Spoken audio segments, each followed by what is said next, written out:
It is 3:01. Good afternoon from the 104.5 The Zone Studios. I'm Jackson Williams. Round one of the Masters is underway at Augusta National, and Justin Rose is currently in the lead, 6 under through 12, with Corey Connors right below at 4 under through his first round, as well as Scotty Scheffler and Tyrell Hatton. Tennessee and Nico Iamaleava are in active contract negotiations ahead of the 2025 season. Per Pete Nakos of On3, it is unclear if the negotiations will impact whether he enters the spring transfer portal.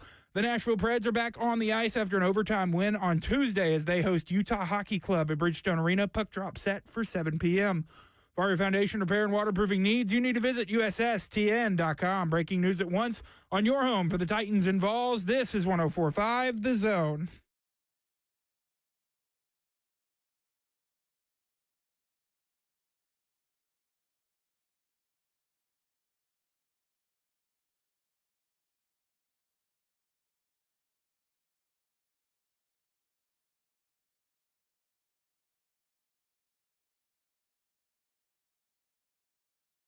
Yo, what up, Nashville 3HL is on the air. Brent Doherty with you on a beautiful day in the Music City. Now, there are severe thunderstorm cells popping up, so be mindful of that. 75 degrees outside. We have a computer update. Dawn Davenport is here for that. Hi, guess what? I'm what you back, got, Babs? which is... You are back, dude. Back with the chat. Oh, that may or may not be good. Oh, can you hear me now? Now that I think about it. No, I can hear you. Oh, okay. You were good. Jackson, our guest is here. Will you go grab him? Our guest is NASCAR driver Josh Berry, who drives the number 21 Run, Smiley! Ford Mustang Dark Horse for Wood Brothers Racing. And he won his first NASCAR race this year. He won at Las Vegas, where Todd Furman is. Oh, that's a good place to win. I should probably move my bag for him, shouldn't I? Yes, you should. So there will be no Ron Slay's car ain't got no roof. What? No, because Smiley Jackson's gone. left the That's right. booth. I'm in the building. I wonder if I'd go in there and fire it off. Yeah, I don't know. I don't think You you got turned your our Master chat shirt on on. either. I do. The Masters have begun. I need a master shirt. Hello, friends. Well, that means we need to go. Absolutely, baby. Yes, I went one time. I saw a first round, and it was amazing. And I watched Tiger Woods for a few holes, and he actually hit the guy next to me. And you want to talk about, I mean. Oh, I remember you talking about that. Yes, there was a string of curse words coming out of Tiger Woods' mouth. And then he was mad because he said later that they didn't. What's up, Josh? How are you, man? How you doing, bro? Right over here. Hey, We're live on air, just Yeah. FYI. Don't Yep, say right any. there. Don't say anything damaging. Jackson, do we have any headphones for him? You're See, like, no. You listen. can hear us, though, can't you? Listen, we just fly by the seat of our We got pants some. around here, so. But we're glad you're here.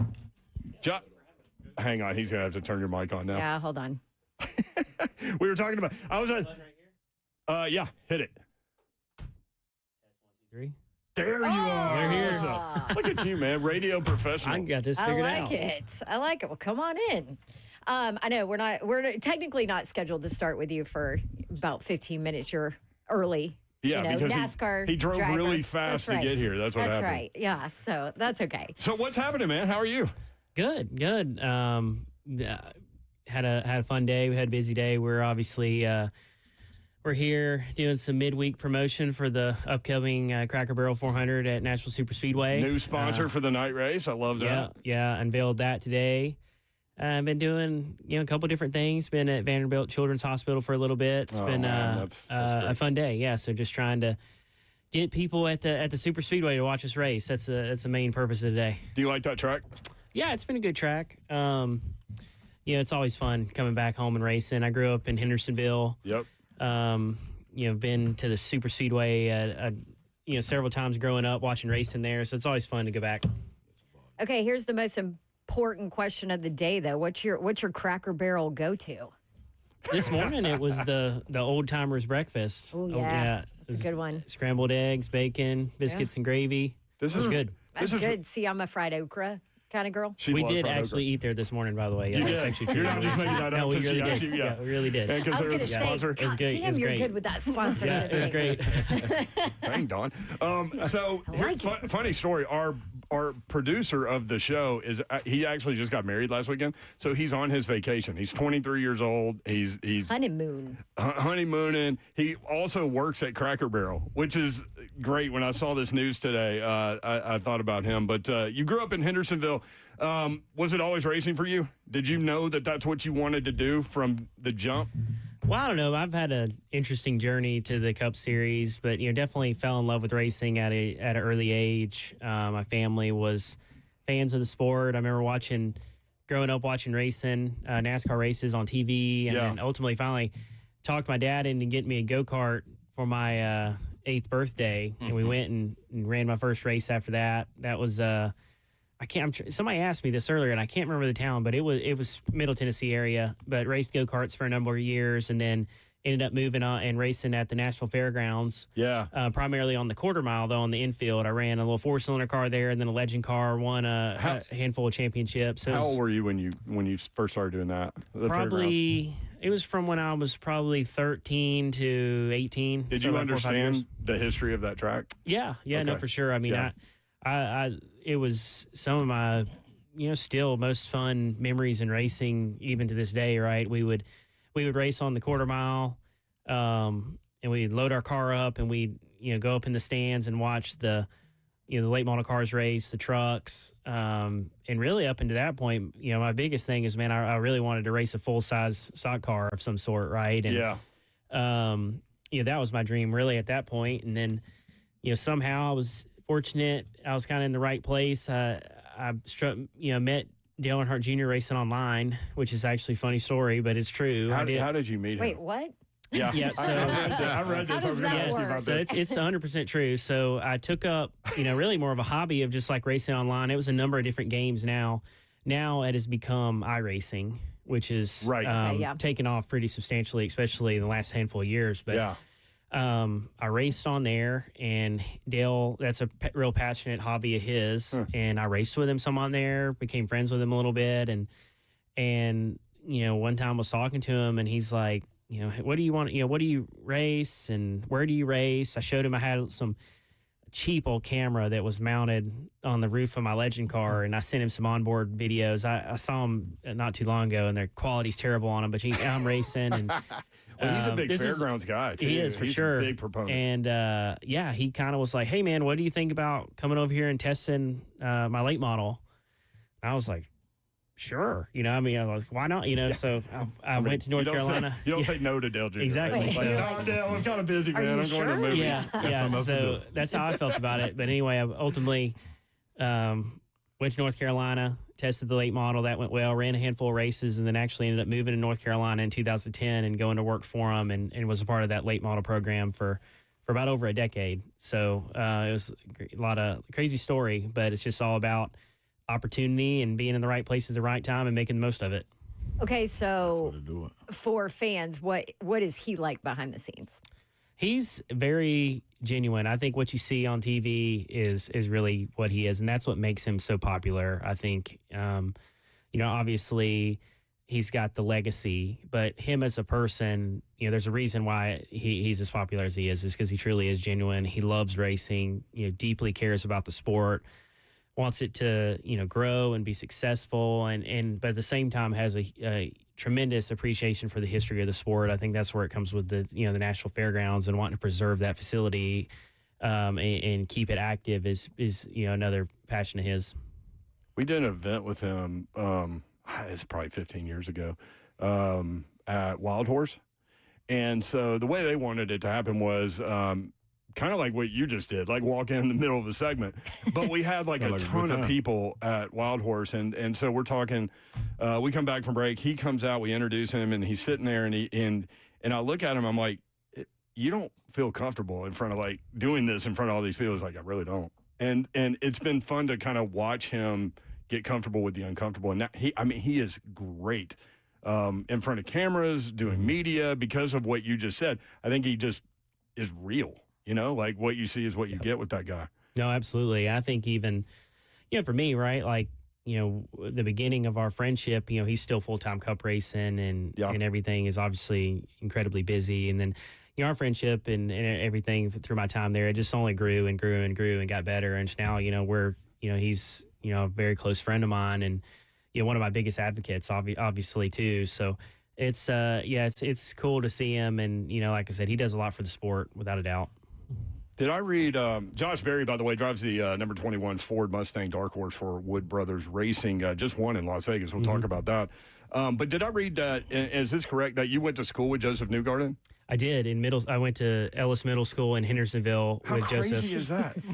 It was funny. It'd have been probably, I think it was 6th or 7th grade. And I shared a couple classes with him. I didn't even know he raced or anything really at the time. He didn't know I raced. Obviously, he was doing karting, but on road courses. And then I think actually went to Europe and did some racing.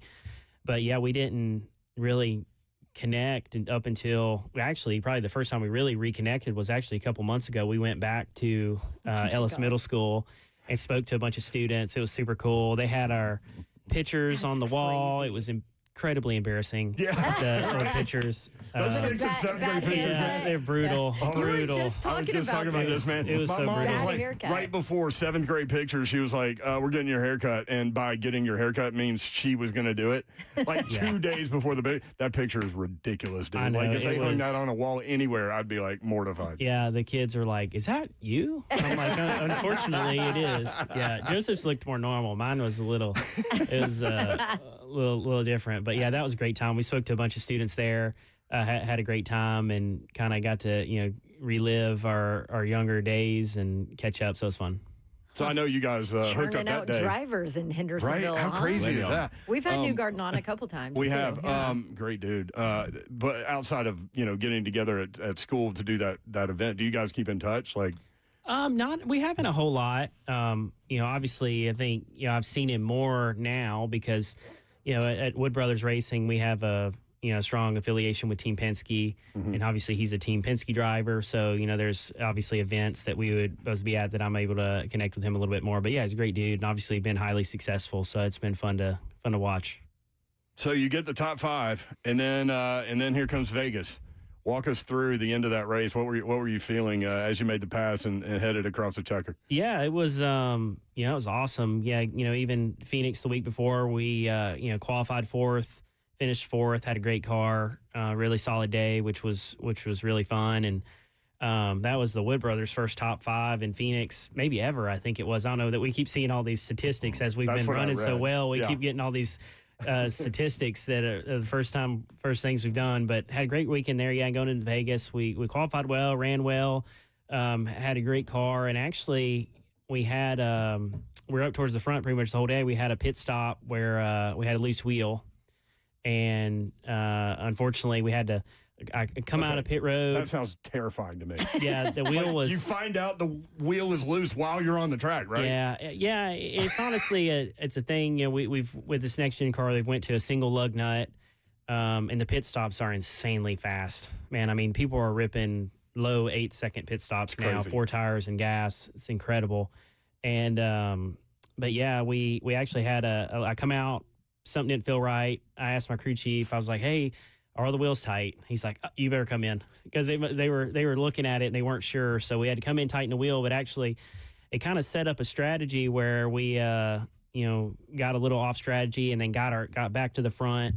Had a great last pit stop, lined up in the front row and battled it out with Daniel Suarez there for the win. And it was it was a really cool moment. I mean, honestly, once you get the lead, I had a pretty good pretty good size gap back to Daniel in second, and you're just clicking the laps off, man. You're like, no yellows, just stay green. We got this, and finally got the white flag and come around and got it done.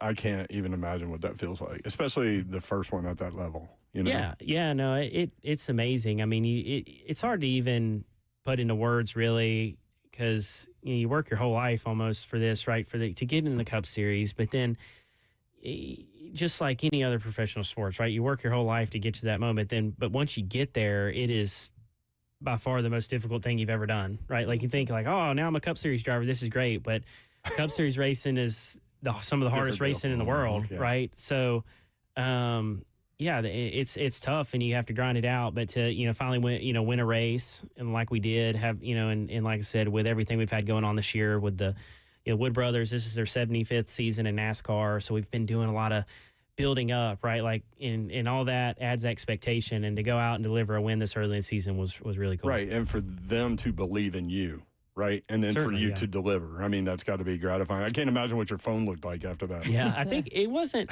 I see that from time to time. I think I ended up around 400 text messages. Jeez. I tried to respond to every one of them.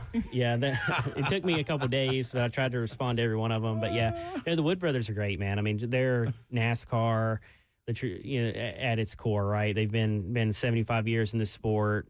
Tremendous people. It was a really popular win for really the whole sport, I feel like, but especially the Wood brothers and myself. So you talk about cup racing and just the difficulty at that level. Explain to maybe people that know NASCAR but don't really know NASCAR. You know what I mean? Like, what is the difference when you get to that level as far as why more difficult? Well, just the depth in the field, I think, is what you see, right? Like, I spent over a decade running, grassroots tracks, and still to this day, some of the drivers that I respect the most are guys that I raced with, for those years, and there's great drivers. But you're talking, maybe if you're going to, I mean, it's no different than going to the fairgrounds, right? And years ago, you had Joe Buford and Willie Allen and these guys racing. But you have, if you sit there and look at it, you're saying, we got 3 or 4 guys that can maybe win this race tonight. That's the guys we're focused on. And then you get to, trucks and Xfinity, and, that opens up to maybe 10 to 15, somewhere like that. But then when you get in the Cup, like you're taking just everybody that's been successful from grassroots racing to the trucks to the Xfinity series to other forms of racing that people, end up in NASCAR from, and they're the best of the best. And you got the best teams, the best manufacturer support. The cars are, this next gen car is built to, be more or less the same, right? It's kind of a kit car, so there's less, to bring the competition even tighter. So it's just incredibly even playing field kind of. Yeah. In early years of NASCAR, and then up until a couple years ago, right? Like the race teams would build their own chassis. And their own parts, and that would kind of create a bigger separation in the field. And now when they went to this next gen car, it's more of a spec chassis, spec parts. You still can tune on it and build it to whatever you're liking, I guess, but it's still within a much tighter tolerance from the rules. So it just makes the field incredibly close. I think at Vegas, like we were, I want to say, like from first in qualifying to probably mid-20s was only 0.2 of a second, which sometimes that's crazy. It's incredibly tight. Yeah. Need a little luck too there, right? Certainly. Well, Josh Berry with Wood Brothers Racing just won his first race on the Cup level at Las Vegas. We've got the Cragarville 400 at the Nashville Super Speedway coming up. Nashville's night race Sunday, June 1st at 6 p.m. Tickets NashvilleSuperspeedway.com. Growing up here, big Titans fan. Yep, Titans, Tennessee Volunteers. Oh, definitely got. There we go. I could already feel it. Yeah, I could feel it coming out of me. I really, ever since I started Cup racing, I was telling these guys this earlier. When I started Cup racing, now I'm busy on Sundays, and now I find myself watching Tennessee more on Saturdays, because before I always raced on Saturdays, and I'd watch the Titans and on Sunday. That's funny. But yeah, so it's been cool. Last year was fun until it wasn't. I guess being a Tennessee fan, it was fun. I was jacked up for that playoff game, man. I was like, this is going to be great. And actually, one of my best friends come over, and he was a Ohio State fan, and we were like, I mean, it wasn't we were just having a good time, had a couple beers, watching the game, and he was like, "This is going pretty good." I'm like, "No, not really. It's not going that good." Can you feel the tension? Yeah, that's not going good. Not going that good. So, Josh Berry, NASCAR Cup Series driver. It's time for you. I know Wood Brothers and all that. That's beautiful, and NASCAR, it's elite. But you got to go in the boom boom room. Are you okay with going in the boom boom room? What is that? Yes, that's a question that I wanted you to ask. The boom boom room, when you enter, you walk in, the door's locked behind you. The only way you can get out is by answering every question to the best of your ability, truthfully. Okay. And I'll control you getting out. Okay. You good with that? Yeah. Smiley, lock the doors.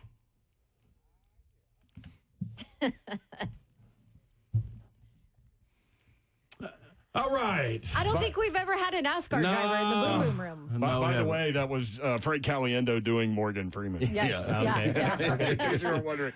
So, Josh Berry stepping into the boom boom room. First of all, nickname. Give me a nickname that you had when you were younger, that you got since you were older. What's your nickname that you go by close friends? Man, I really don't have a great nickname, but something that always ends up something related to berry. Strawberry. There's some other ones that you can think about if you get careful. Yeah, if you think hard enough, you're going to get where I'm going with that. So anything related to that, I wouldn't call it a nickname, but unfortunately, my last name leads me into that one. Okay, we'll go JB. JB's in the boom boom room. Give him I got him. We might find another one at the end of this. Dad of how many and how old? 2. I got a 5-year-old named Mackenzie, girl. And then we have a 6-month-old little girl named Charlotte. So I'm a girl dad. Girls, yeah. Young. It's been busy, but it's been fun. Like I said, I couldn't imagine myself not having girls now, but it's been a lot of fun. They probably go to half the races. So especially my oldest girl, she's grown up at the racetrack, so she loves it. First time that you were told, because I heard the go-kart story, first time you were told to slow down. I'm sure probably when I was a kid on my bicycle or something, probably, hey, you might need to back it down a little bit because my neighborhood had a pretty good hill. You could fly down that thing a little bit. So before you know it, you're going over the handlebars. No brakes. No helmets back then what did you either. have, That's right.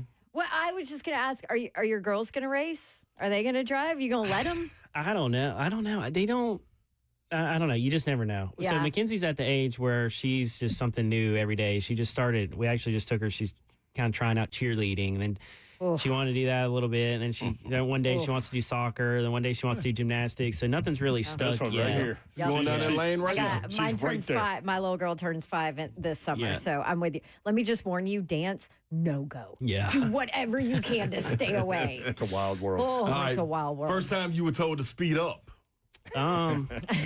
Probably racing. I would say probably when I was a kid. Yeah. Probably wasn't getting. When you start racing those go karts, we raced on asphalt ovals, and pretty much you're wide open pretty much on those most of the time because they put restrictor plates on the engines to slow the younger kids down. So probably like that. It's probably like, hey, you're letting off. You can't let off. You got to hold her wick. I love that. If you wasn't driving, what would you be doing? Man, that's a hard question to answer. This is the boom boom room. I know that's a hard question to answer. Mm-hmm.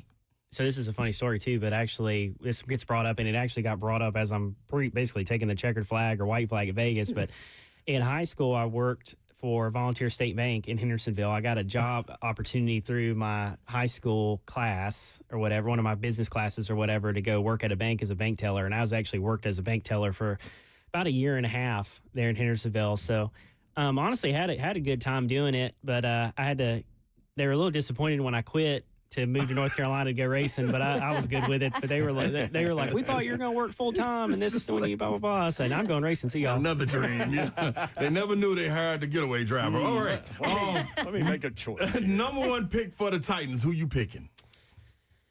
I'm thinking.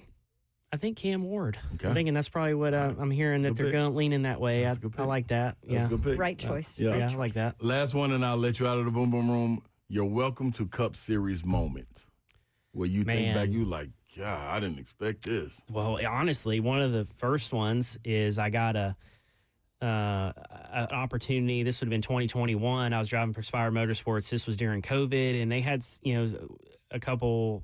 They had like some interesting COVID rules. But long story short, driver got COVID. I got thrown into it. This was my first start. It was at Dover, and the guys, on the team, they're kind of like, hey, this is probably going to be a long day, and, the car wasn't really that competitive at that point in their deal. And I don't know, I think we blew a tire and went like 10 laps down or something. It was a long day. I was like, I was excited. You wake up and you're like, man, I'm starting my first Cup race. This is going to be pretty cool. And then, when you get out there getting into it, you're getting lapped every 30, 40 laps, it seemed like. So it was a long day, but, you have a lot of those in Cup racing, honestly. Sometimes you got long days. You gotta take the good with the bad for sure. Something new. UT Berry, that's what we're going with. UT Berry, we're gonna let you out of the boom boom room. Great job. Let him out, Smiley.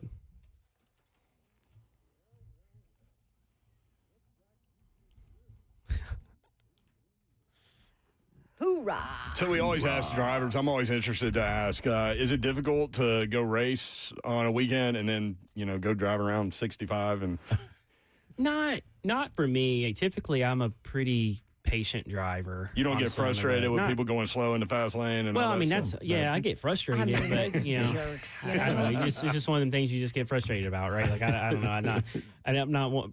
I'm not much on riding their tail or honking and stuff like that. I just kind of it frustrates you a little bit, but I get over it pretty quick. Nah. He's a professional. He's lying. My wife has the road rage in the family. She has it enough. She's my girl. That's right. She's laying on the horn. I love it. So you said Tennessee. So go ahead, Dawn. Favorite track? I think, so I just was talking about it. I feel like Dover's really high up there. It's fun. I won there in the Xfinity Series. It's fun track, high banked, fast, a lot of grip. Bristol, similar. It's just Bristol's just Bristol, man. You just gotta go there and see it, right? I think that's a favorite of mine. And then people that haven't been there don't understand. Just from a fan perspective, like when you walk into that thing and see how you can't even put into words how enormous. Yeah, when you walk in on even from the inside from us, man, you're just looking around. It's just amazing the size of the place. You just feel like you're racing at a football stadium or something, right? Just flying around there. Which they've done before. Yeah, they did. When you're coming out for a game, me personally, you got to do different things to kind of calm your emotions, anxiety, get the butterfly feeling every time you hit a starting lineup. What's that moment for you? I think for us, it really kind of goes down to really when you're buckling in because, typically up until the race, we'll have we'll do some meet and greets maybe and some stuff in the morning, and then we'll probably have a little bit of time to maybe, to eat a little bit or something. But then, we go from driver's meeting to driver's introductions to the pit road for the invocation national anthem. Then you're getting in the car, and it's like when you strap into the car, and then like that's when you're kind of collecting your thoughts, trying to lock in, right? Take a couple deep breaths, just get ready to go racing. Love it.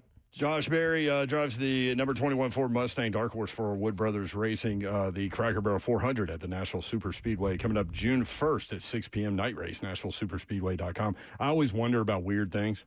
So, like, whatever the urination system is called, like, does that ever fail? Urination system. Whatever. Like, how They got jugs, man. How do y'all take a leak during a long race? Truck drivers, man. Drop the jug, let's roll, man. Well, I mean, for me, I don't know what to call it. Yeah, I don't know. I try to time it out. I try to time out. Obviously you got to hydrate before the race. Yeah. So I try to do majority of that early in the morning to try to, so I don't have to go. But I've never went inside the car. There's not a system. There's no system. Oh, there's no system. No, it's going.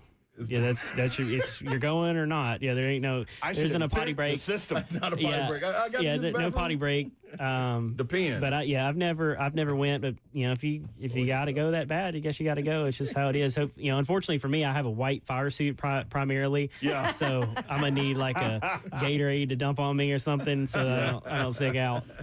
That's outstanding. We talked to UT football. You get into basketball and baseball and everything with the Vols? A little bit of the basketball, obviously March Madness. Not so much on the baseball, but yeah, it's enjoy watching them for sure. Very good. All right, Josh. Well, hey, thanks for coming in, man. Good luck with everything, and it's great to meet you. Yeah, no, it's been a lot of fun. Like I said, we're looking forward to the Cup race here in a couple months. Also going to be racing that Thursday at the Nashville Fairgrounds Pro Late Model Race. Awesome. It's the battle at Broadway 150. Yeah. I ran it last year. Myself and Ross Chastain were in the field. It was a great show, great race. I'm planning on doing that one again. So I'll be there Thursday night and then head over to the Super Speedway for a weekend full of Cup racing. There he is, Josh Berry from Hendersonville. He gave up the bank teller gig to move to North Carolina. It worked out all right. It worked out. Hey, we all make choices. Good call. Yeah. All right, more 3HL next on 104.5 The Zone.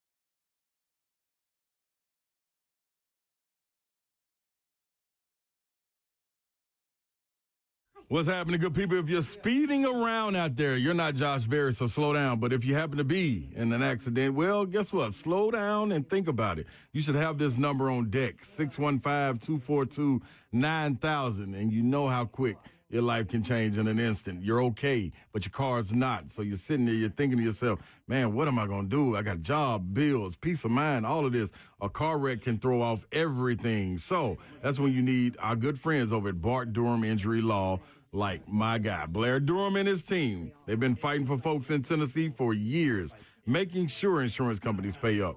No upfront costs, no waiting around, just real people making sure you get what you deserve. So don't sit around twiddling your thumbs, thinking to yourself, man, what am I going to do? Not when you got my guy, Blair Durham, and the family, Bart Durham Injury Law. You got their number. If you've been injured, don't wait. Call BDIL at 615-242-9000. They're here 24/7 and ready to fight for you.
3HL 104.5 The Zone. Babs actually sang this song on the show yesterday. This is a jam. Oh, I did. Nah. Yeah. Smooth operator. Man. I'm listening to Sade Sade tonight. Sade Love Deluxe is one of the greatest albums ever. Super You know, tough. at UT, like, everybody would, like, black out their windows. You know, so, like, it was completely dark and you could take a nap anytime or whatever. Yes. Man, I'd come back from class, put that Love Deluxe on, Sade. With that AC? Ow. Yes. Man, that AC in Gibbs Hall used to thump. Yeah. You hear me? I lived in Gibbs for a couple of years. Mm-hmm. It was, the food was much better there. Mm-hmm. Babsy I want to know this, y'all. Did Babsy take notes from a race car driver about getting in the left lane and not riding the bumpers? She said he was lying. I mean, to his face, said he was lying. I did straight He's call a him a liar. liar. Liar. And also, he might be Shut your mouth when you're talking to me. he might be one of the nicest humans He ever. was He's nice. probably like, who the heck is Looking this like, chick? what are you talking about? Like, She thinks she Clay is. Travis called Jeff Fisher a liar one time, and there was a handwritten letter delivered to the radio station. I mean, that's a thing. People don't like that. no. Huh. Yeah, Clay had a couple run-ins with Fishbone. Yeah. Actually, come to think of it. Yeah. Sorry, Barry. Think he's listening now. Yeah. He did a good job in the boom boom room. He did. He made it through. did. Made it through. I mean, ain't this mad at has him. Really Hesitate? interesting. Didn't hesitate. Nope. He did look a little scared. Hey, yeah, it was like, Going what- in, he's like, what is yeah, that? what is it? I like when you get that response from people. Yeah. That's the one we're looking for. You know who looked more scared was the PR guy standing over here. Very true. I looked at him. Wood Brothers. Yes. Yeah. DHB on YouTube, the Babs 150. Ooh, like yeah, that. let's go. What if, like, we cleared 840 one day and just let Babs just open it up and see how long it would take her to go from one end to the other? No. I don't want that. I think that would be awesome. No, Babs, we don't need that. Or do we put obstacles in the way? Like, you know, the chair was in the left lane of the interstate last night. Most definitely don't need that. Or just random dude going slow. Hitting in the them like fast Mario lane. Kart, like it's picking up extra powers or something. Just picking up the chair means she could relax a little bit while she's driving. Did you ever drive the, what's the interstate in Europe where you can drive as fast as you Autobahn. want? No, Autobahn. no. You never went on that? No, I don't know. No, that Do you was in ever- Germany. Do you remember? That's what you used to call Yeah, daily. Daily. Mhm. You used to call it Yep. the Autobahn. Do you Yep, remember? that's who he was. You could go as fast as you want around Yeah, here. you can. You It's can go like he's slow, not- you go fast. It don't even matter. He's not even there. No. So you never that's went on the great. Autobahn? No, but in Europe, period, like especially Italy, like they're not checking for police sitting on there with radar. They do have radar detectors that's just gonna take your picture, but you just pay that bill and go. I was gone. But Varese to Milan, I got plenty of tickets. But I did Milan find to out Minsk. where the radars were. It was always around this little curve. Oh, okay. I got 4 They tickets. didn't move them. They just No, I kept got them the 4 same tickets way. before I figured out where It took 4 where they was tickets. taking my picture at. You couldn't Like, tell dude, where the picture was? Dude, how do they keep getting me at 2:30 in the morning? Like, I'm just not going to the club. So are these, yeah. Well, that's a good Oh thing. boy. That was a good So, time. so were these expensive tickets? Nah, like 150 Okay. euro. Okay. So like I don't know what two- euro like is. That's 220 at that time. expensive. Yeah, I was getting some money then, Babs. Oh. Uh, I'll take that little ticket. You weren't worried about that, did you? Nah, hell no. Double it. I heard a That's all guy I'm one time say, like, you take a picture of me speeding, I'm going to send you a picture of 150 euro. Send it to you. talking about. That's wild. I always I thought that wouldn't was play good. with them like that. No. No. No, I need them. Them people know where I'm at. Boy, you can play with them. You know how I love to read about things, that random things that we bring up, like the Autobahn? Boy, you can read about some wrecks on that road. No, I bet. Woo! It's wide open now. You Yeah, hit no, something going 150 miles an hour, like a sheep or something wanders onto the Autobahn? Yeah. You got to watch them little animals. They'll slow you down or stop you. Or make kill you you. late for your Yeah, basketball they've done that. practice. Yeah, get I've you been a fined for fine. them, yeah. Yeah. Hey, okay, Same on them so sheep. Vandyman 80 said, Mm-hmm. Babs, what's the fastest you've ever drove on the interstate? Babsy? Oh, Lord. No, I'm just curious what y'all's answer is. I'm not giving mine unless y'all give yours. Oh, no, I'm 70. We'll be right back. Huh.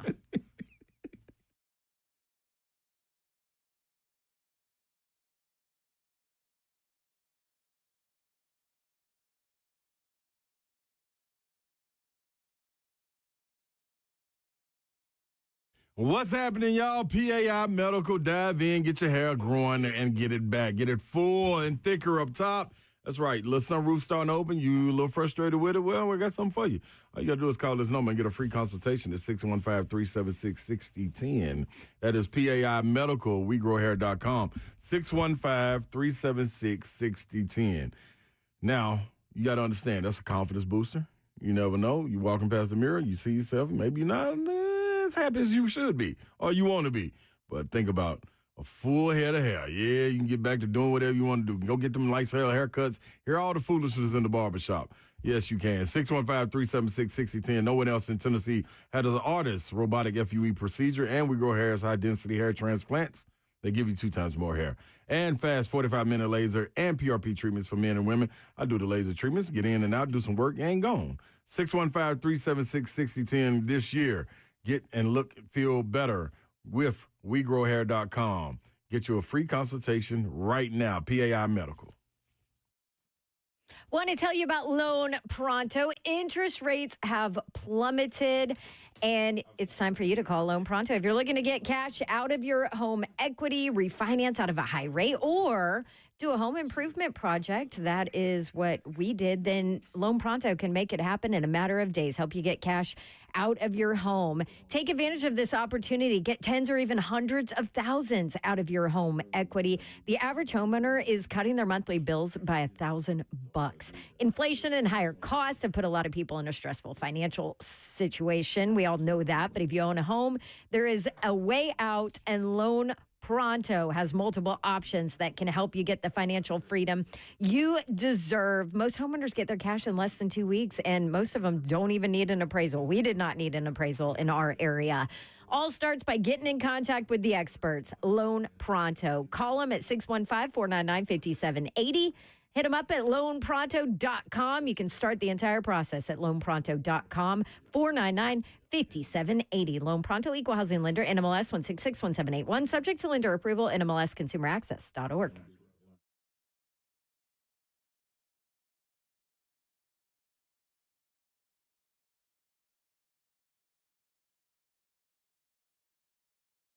Whether you're a homeowner creating your dream space or a pro managing multiple projects, discover a new way to shop at Ferguson Home, where great ideas become stunning spaces.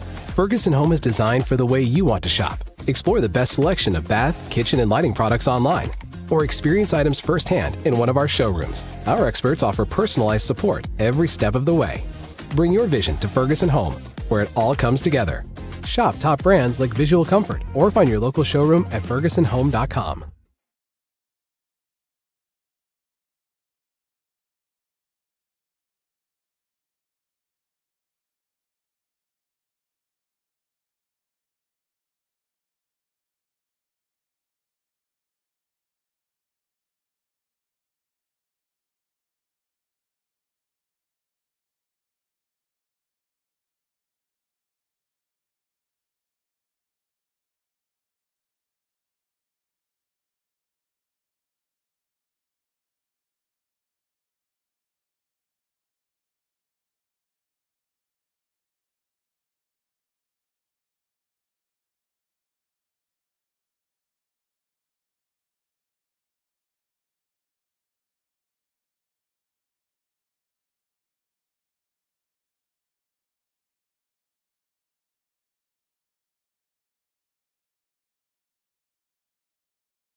3HL 104.5 The Zone. Brent Doherty, Don Davenport, and Ron Slay with you.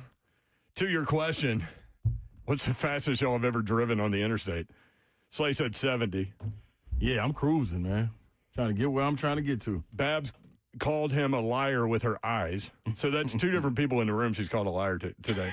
I'm on fire today. And I'm not one of them. That's the funny thing. It's Slay and a NASCAR driver. Yeah, that's the same on you, Babsy. Hey. I'm sorry. Don't you shame on me. Shame me. I'm not I don't feel the need for speed necessarily. So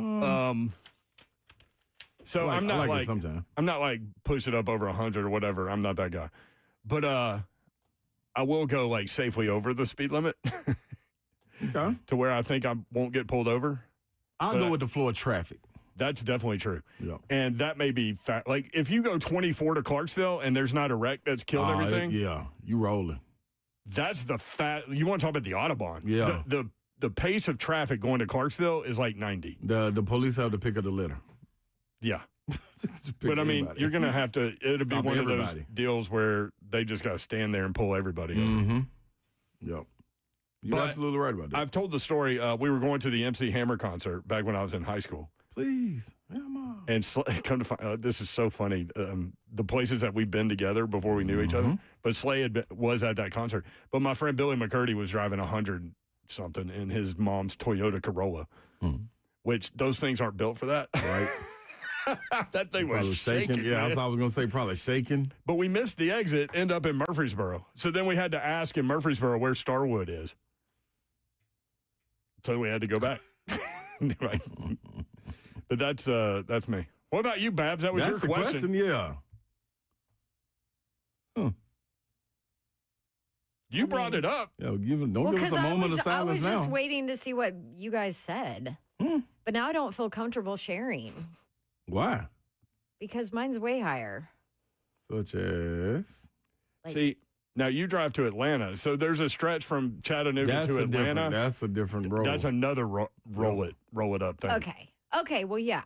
And the pace of traffic on that interstate is crazy too. Sometimes. Yeah. I've definitely hit 99. 99.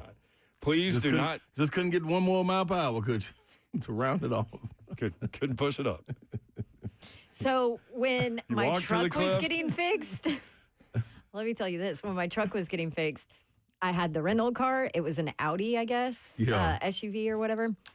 And that was my rental car when my truck was getting fixed. And there is some setting that I'm assuming the rental car company put on that every time you hit 85, it like blinks and makes all these noises like you are passing the threshold of how fast you are supposed to be going, whatever. I'm like, where is this stupid setting so I can take it off?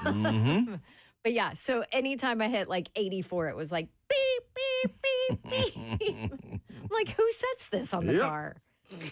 Well, they knew who was driving, Babsy. Yeah. 615-737-1045. Yeah, don't do that, y'all. Yeah. Just forget about that conversation. It might be cool. That never happened. Who? Coming up today. Moonshine texted us. I wonder how fast Moonshine's going. He's a blazer. Every bit of it. Moonshine's a blazer? I've never even seen Moonshine in a car. He's usually on a scooter or something. He's a grizzly. Yeah, that's true. Moonshine's a grizzly. Vandy Man said, I've done 95 and that's it. I'm not going any faster. Yeah, y'all, it was scary. Hey, be careful out there. Look, the reason why I don't go fast is I'm a risk-reward guy. I say that all the time. Well, okay, in my defense. What's the reward? Sometimes. Get there 5 minutes faster? Yeah. Sometimes my brain is like in a million other places and I don't realize how fast I'm going. And then I look down and I'm like, oh, gosh, I think I should slow down. You know? I mean, you probably should always. You should program me for your car. Have you be like, Babsy. Yeah, come Babsy. Come on, Babsy.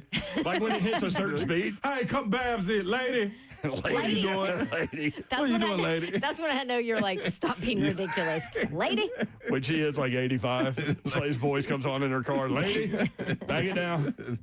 Be cool, lady. 615-737-1045. Matthew, next up on 3HL. Matthew, what's up, man?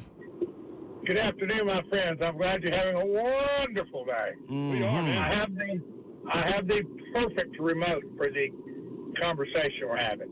Go across the river to the go-kart place, strap everybody in, just y'all three on the court, and let her rip. That's a great idea. We need to do a remote over there. We need a live show there. That is a fun place. Where's it at? It's right across the river, over by the metal yard. Yeah? Yeah. I've got one more thing for Slade, please, sir. Talk to me now. Mr. Slade. Yes, sir. Do you know when they started making Teslas that Apple started making the same type cars? Tesla and Apple. You know why? No, why? They didn't sell one. Apple never sell one because they didn't come with Windows. I get it. Windows and That's Apple. a dad joke. Yeah, that's a Will I bet Bowling. kids nowadays That's a don't Will even Bowling get joke. it. No. Windows, if you ain't never, Matthew. Windows, you ain't got Windows, you ain't had that download, you ain't That took me a second to get it. It took me quite a bit, quite a long time. That was a good delivery. Mm-hmm. Shame on me for not knowing them right And now. this is so dumb. I just watched the series about Uber, like how dude started Uber and all the things he went through with that. That's a crazy story, too. 615-737-1045 at 3HL1045. Reed next up on 3HL. Reed, what's up? I was just going to tell you, this Wade. Wade. Oh, what's up, Wade? Oh, hey, Wade. What's up, man? Yeah, I Come on, was going to Jackson. tell y'all, I was in a 1970 Duster in 1974, and I drove a little over 160 miles an hour on the interstate in a 340 Duster. Dang, Wade. I talked to y'all a while back about the moonshine stuff last year. Oh, And yes. I'm the same one. Okay. Hi, Wade. I had a 340 Duster, and I run over 160 on the interstate. You would have been very popular during Prohibition. Yep. Y'all have a good day. See, Love that's y'all. a good one. Thank you, brother. You got That Wade was there. not You got a me, dad Wade. joke. No, it wasn't. That was a good one. That was a Wade. Yeah. I'm rolling. Yeah, Moonshine 99 LOL. He said no speed limit in Montana growing up. See? I knew it. Yeah, That's come on, exactly what you wrote. Moonshine. I knew it. I want to question that, though, Moonshine. Was it a speed limit you just didn't pay attention, or? You want to talk about hitting some animals, no, listen, there. Can you imagine? I went there for a football game. You so did. Can you There imagine? ain't Wide open. Nothing. Did you see a moose when you were out there? Can you imagine it? Amazing. Moose I are did. huge, dude. Like, you can't even tell somebody how big a moose is. I got a question for you, Yor. It's bigger than Moan's Sprinter van, these things. If you hit that going 100-something, Yeah. What are you more shocked by? over. One of these big old wolves out there, or moose? I'm actually more scared of the wolves that are undernourished because I always think, like, they're ready to eat. I'm tired of seeing these wolves on. Yeah. You know what I mean? Yeah. On social media though, because they're huge. Well, they have And been they- eating. And I'm starting to see more and more on social media. So, Huge wolves. man, they're some big old boys because they put them next to like little dogs or Are they deer. wolves or coyotes? No, coyotes, little boys. Them little daddies are the wolves. 615-737-1045. We have some audio from Bleacher Report that we're going to play you in a little while. Maybe when we come back. You want to do it when we come back? Yeah. Baz, why don't you tell everybody why you so snazzy? Oh, yeah. Somebody was like, "Oh, look at your hair. What's going on?" And, like, seriously, Josh, the NASCAR driver was like looking at me funky. Like, what are you I'm doing? like, I promise I don't always wear my hair curly and fixed for Slate's a all radio dressed show. up, too. I'm the only one over here with a polo shirt on. A Masters polo, though. That's true. Let's go. Celebrate. Anyway, so I am leaving early to go host Rally on the Runway, which benefits Rally Nashville, which raises money for pediatric cancer research. And actually, it's one of those 5-star rated charities, which is really hard to acquire because almost, I think it's like 97 cents of a dollar that you donate goes towards the cause. It's one of that's those. outstanding. It's an amazing charity. Big Jeff is the chair, and we will have Big Jeff, Tajay Spears, Thomas Odukoya, and a couple of other titans who are going to walk the runway with kids who are in the process of beating cancer. That's right. Hopefully, we'll raise a lot of money tonight. And it's my favorite charity event ever. And these kids are so precious, and they're so excited to be able to walk the runway with these, massive NFL football players who just melt when Such these a kids great talk idea. to them. So Yeah. This it's is very cool. So most emotional events I've ever been to. yes, Yes, and you you're will headed cry. over there, too. Slade's going. You're going to sit with Blair Durham. My guy. Laugh, I you're going to love laugh, that. cry, spend money, laugh. drink. Cheer, drink. Yeah, yes. yeah. It's a lot of That's a full night. It's a full night. It's kind of like our show. Like what you always say about our show. What we doing? Say it's like going down the Ocoee River. Like you know where the finish line is, and you're going to get there. You just don't know what path you're going to take. That's right. Is. Yeah. The river takes you where it wants to take That's you. exactly Our show right. takes you where it wants to take you. No planning for it. I'll chat with Big Jeff. What do you want me to ask him? How he feels about all these changes or lack thereof. Okay. I don't want you to ask him nothing because I don't want nothing to come true. You don't want to know. Man, you look like the Jordan meme right there. Man, You really do. Or the Slave Michigan meme. I'm telling you, man. Remember that meme? Yeah, well, yeah. I got to put that back on though. I had the hat on. That was a sad day. That was a sad day. We were supposed to be going to the Elite Eight that day. And that dude, Hunter, what was his name? Hunter Dickinson. He went to Kansas, never got better. Nope. Just kept on getting never got $1 million better. after $1 million. I mean, he's good. Solid. Right. To be someone. Never got better. Anyway. Babs, have fun. Thank you. Love Have a y'all. blast. That's great Babs. work I love you're y'all. doing today. All right, when we come back, we do have audio from Bleacher Report grading the last 5 first-round picks from the Titans. Started a discussion there. 3HL 615-737-1045.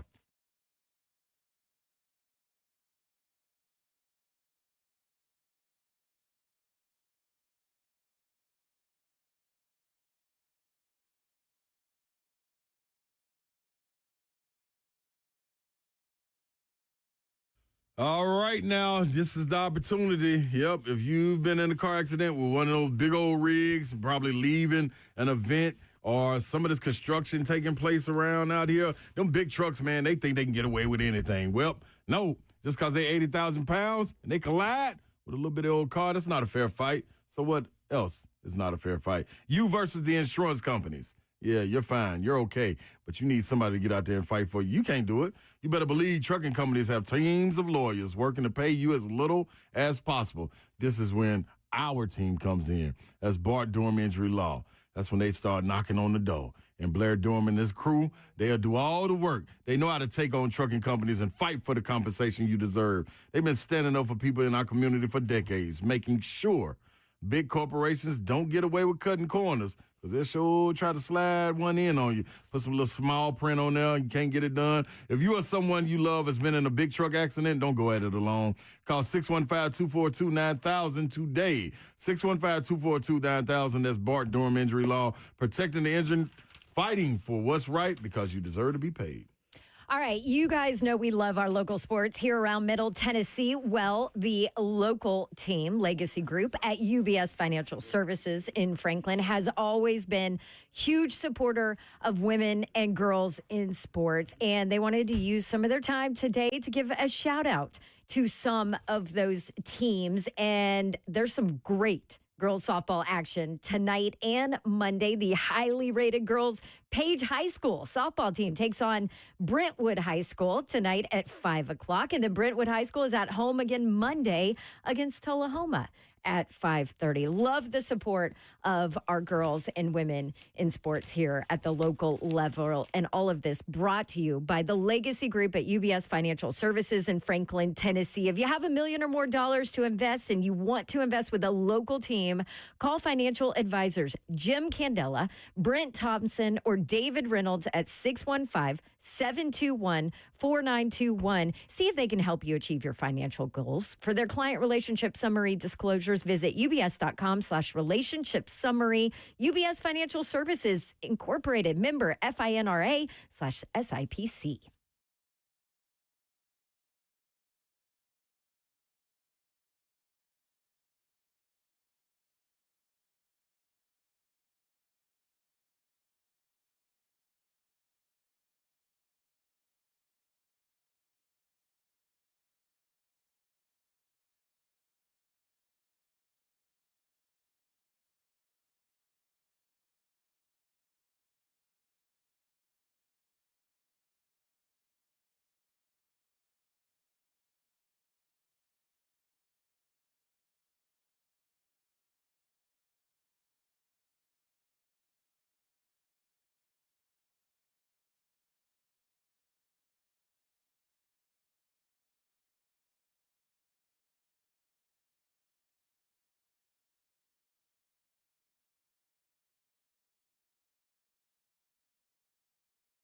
It is 4:04. Good afternoon from the 104.5 The Zone Studios. I'm Jackson Williams. Round one of the Masters is finishing up at Augusta National, and Justin Rose has a four-stroke lead on the field at 8 under through 16.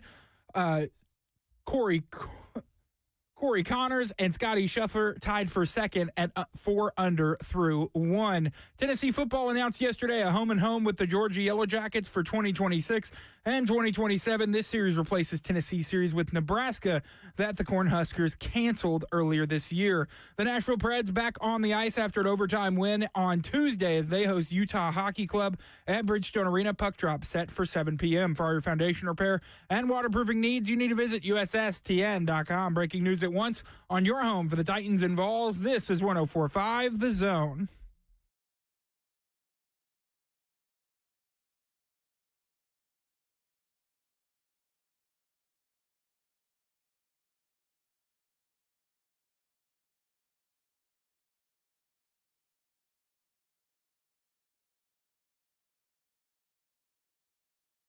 .3HL 104.5 The Zone. Brent Doherty with you on a beautiful day in the Music City. Babsy has exited stage left. Slay Dog is here. I'm in the building.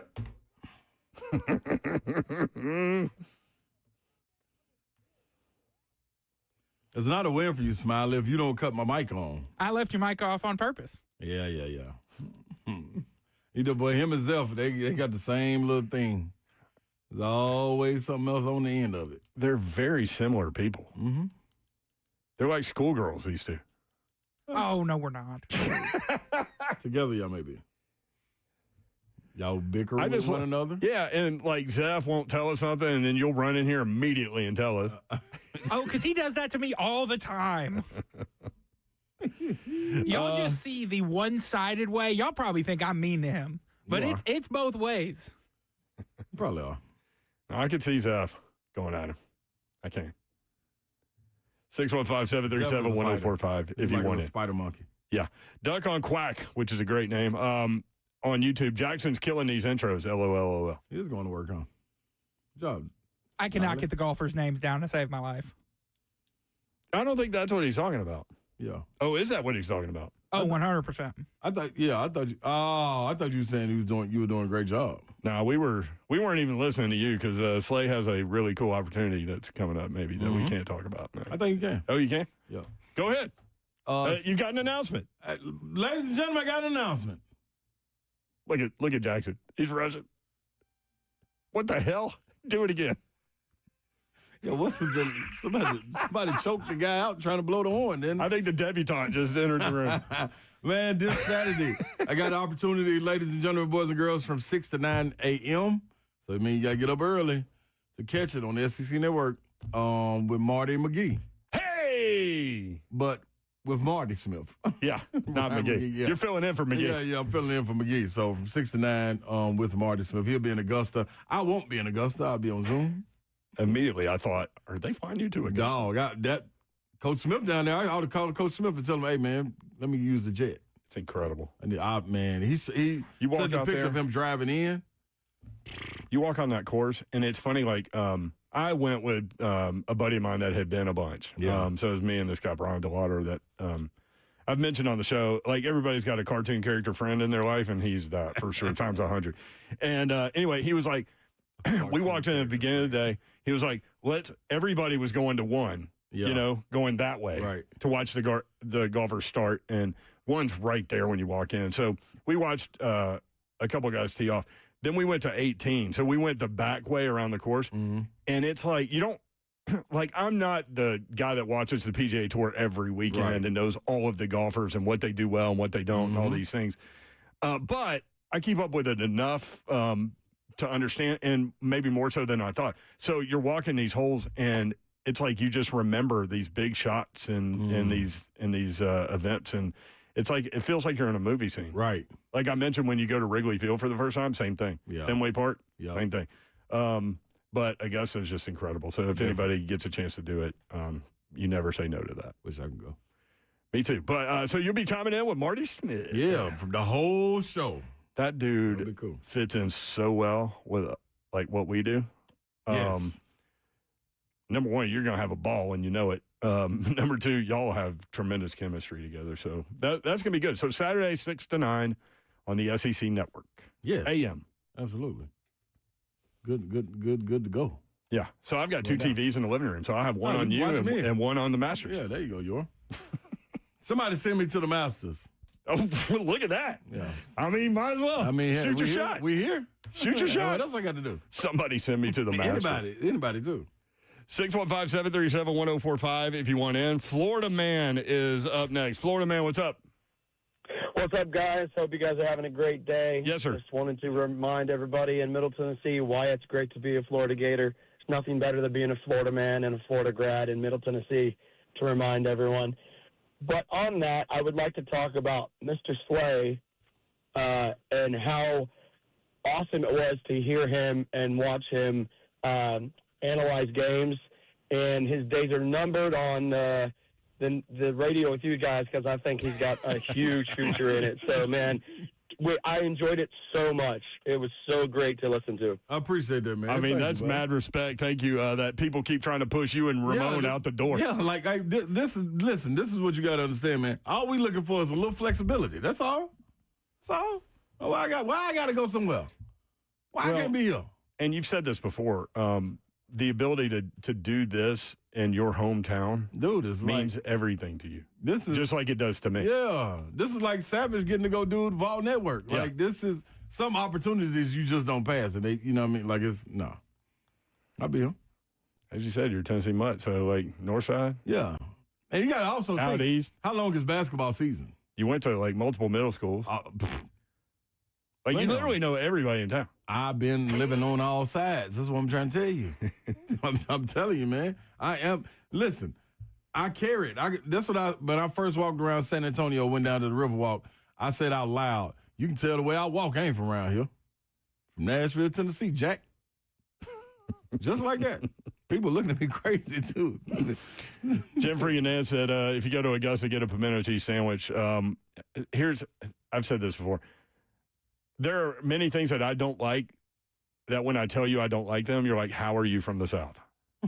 And pimento cheese is one of them. I cannot do it. Yeah, I've never even tried it. I tried it to know that I didn't like it, and I won't try it again. But when I was at the Masters, everybody tells you have to do it. So I did it. And all of the prices of like food and drinks and stuff are ridiculously low at the Masters for whatever reason. So it was like $1.50 for a sandwich. And so I got a pimento cheese sandwich. I didn't finish it. I didn't even finish half of it. But then they also have chicken salad. So I got that. I got a bunch of those. But beers are like, I think domestic beers are $5, and they're in these green Masters cups. And you see everybody walking around with like 15 cups stacked up. Yeah. And then I think the premium beers were $7 or something. Like or maybe it's $3 and $5. It's something crazy. So I ought to have, when I do this show on Saturday, I ought to have my own version of the Master Snacks, Boom Boom Room edition. So like they got pimento cheese and stuff laying around and the Arnold Palmers and stuff like that. I'm going to have Uncrustables laying around. You can have the John Daly. Yeah, you feel? Yeah. I won't make it to 7 o'clock. That'd be a good way to do your first Marty and McGee. I'm over here fried at 7 in the morning. On the SEC Network. Y'all on APs, I'm on JDs, baby. Yeah, I can give you a shirt to wear. I got another Master shirt. Do you? That's a big size. Big boy size. Yeah. You know what? I'm wearing Boom Boom Room. I'm putting the Boom Boom Room in there. There you go. Right. Do what you do, too, with that 3HL logo. You always manage to work that in. I can't believe the SEC Network people aren't like, hey, man. Let me have said something one time or two. Oh, really? Yeah, but I just keep on rolling. I can't hear you. Well, you have one that was faded out, and then you replaced it even. Yep. Put it back on there. I found a big stack of them. Put it right back on there. All right. Somebody's like, what is a pimento? That's a great question, Lone Phoenix. I have no idea. All right, we didn't get to audio from Bleacher Report grading the last 5 first-round Titans draft picks. Do we have time real quick? Smiley? Smiley's on the phone. Can we play this right now, the Bleacher Report? Let's do it because we said we would. Listen to this is part of the problem, y'all. Regrading every team's last 5 first-round draft picks? The Titans. Got to give Isaiah Wilson an F. This might be one of the worst draft choices in a while in the National Football League. Taken 29th overall in 2020. He played 1 game for Tennessee.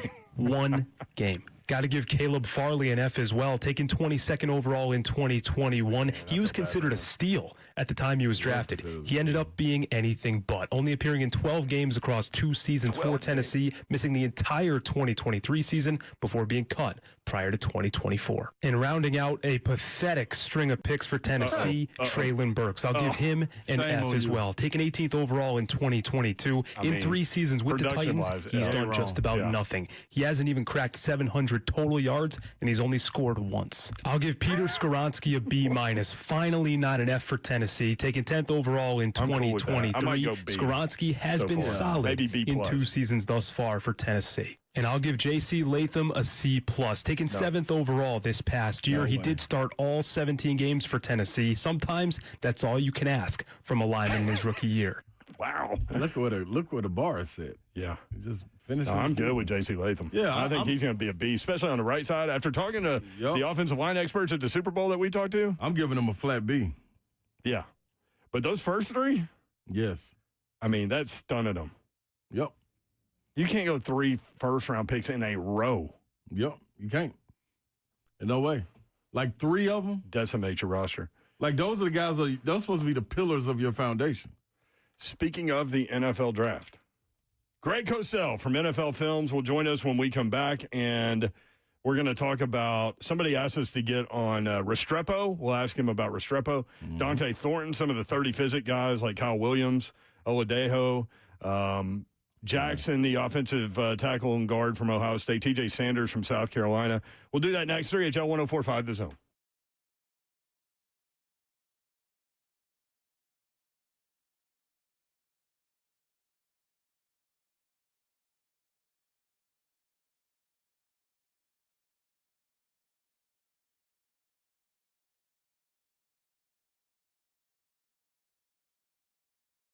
Huge announcement from Two Rivers Ford. Two Rivers Ford offering employee pricing for everyone. That means you, me, your sister, cousin, uncle, baby's daddy, everybody.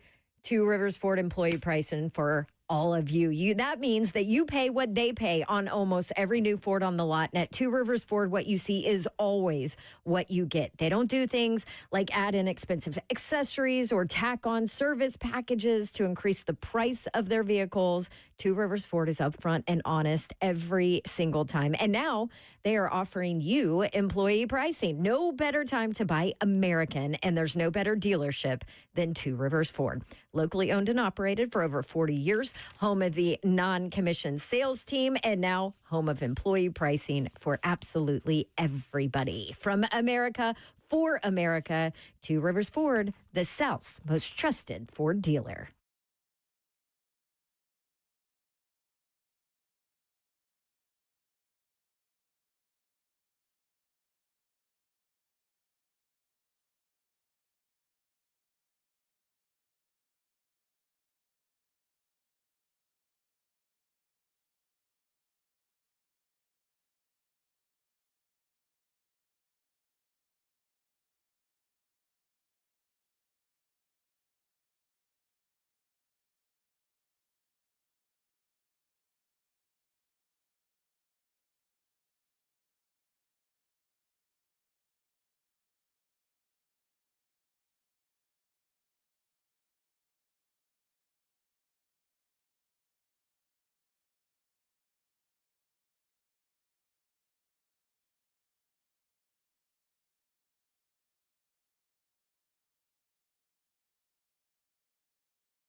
3HL 1045 The Zone. You know what the name of this song is, Laidlaw, from the Grateful Dead?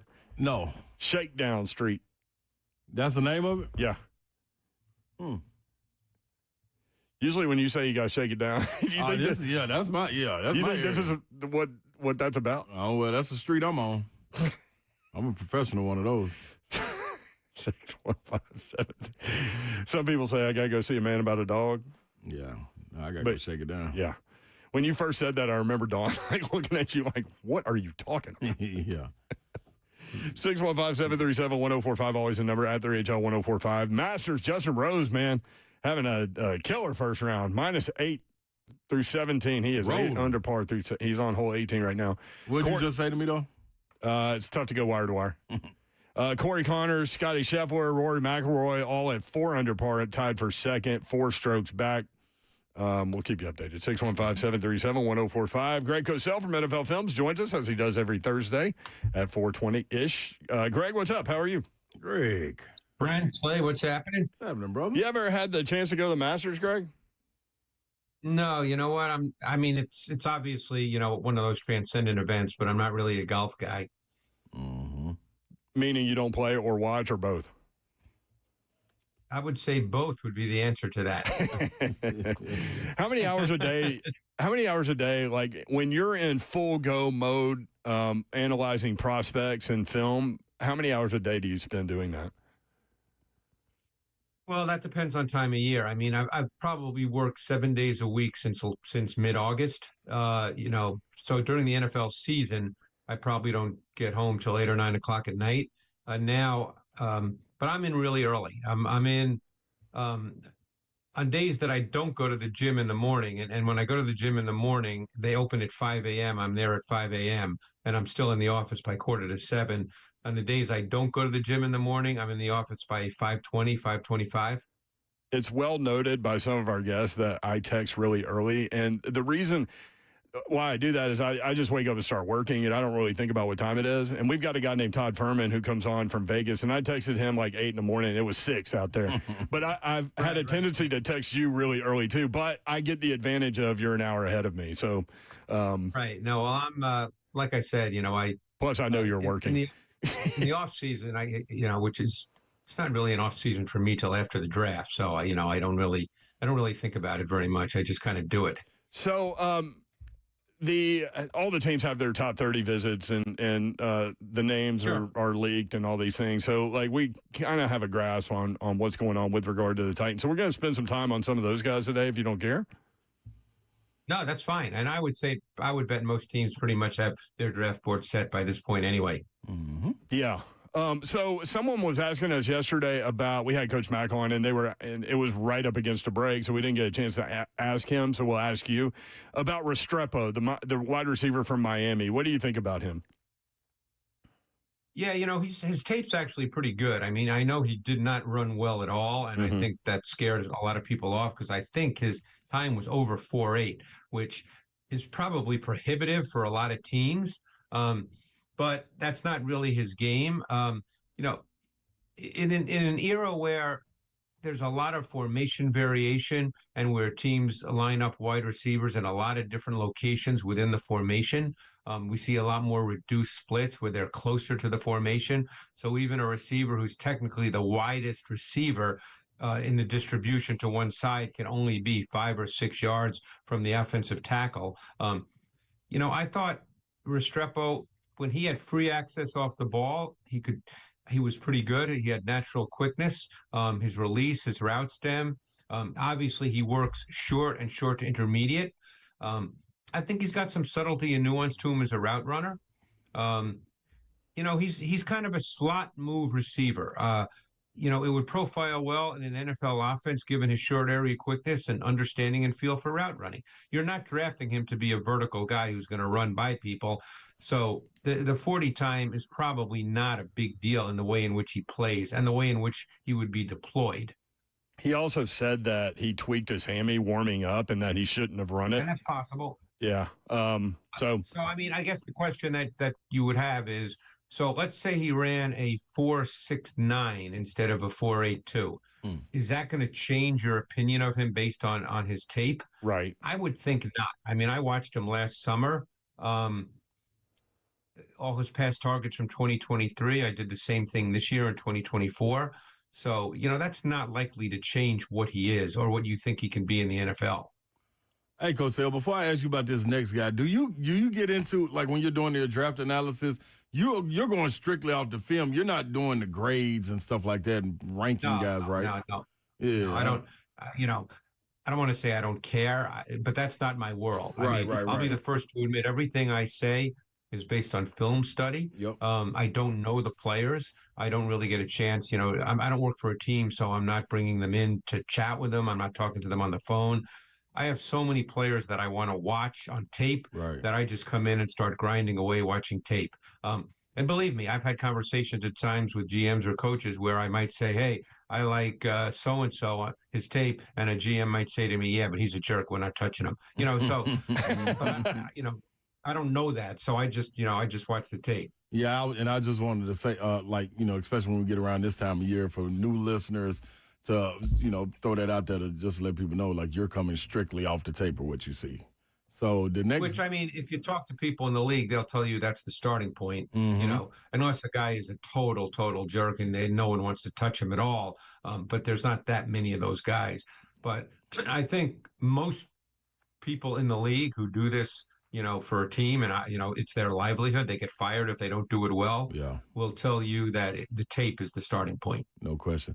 All right, let's go to Dante Thornton. What do you see with him on tape? I know they ain't run that 4.3 flat. That was pretty impressive with his size.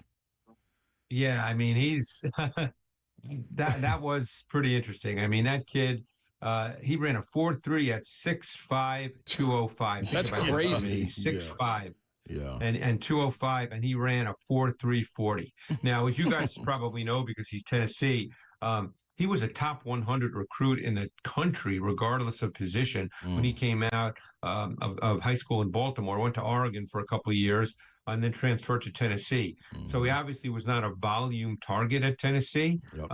But I watched his tape. Obviously, you've got the size, the stride length, the pure speed. He can run by people.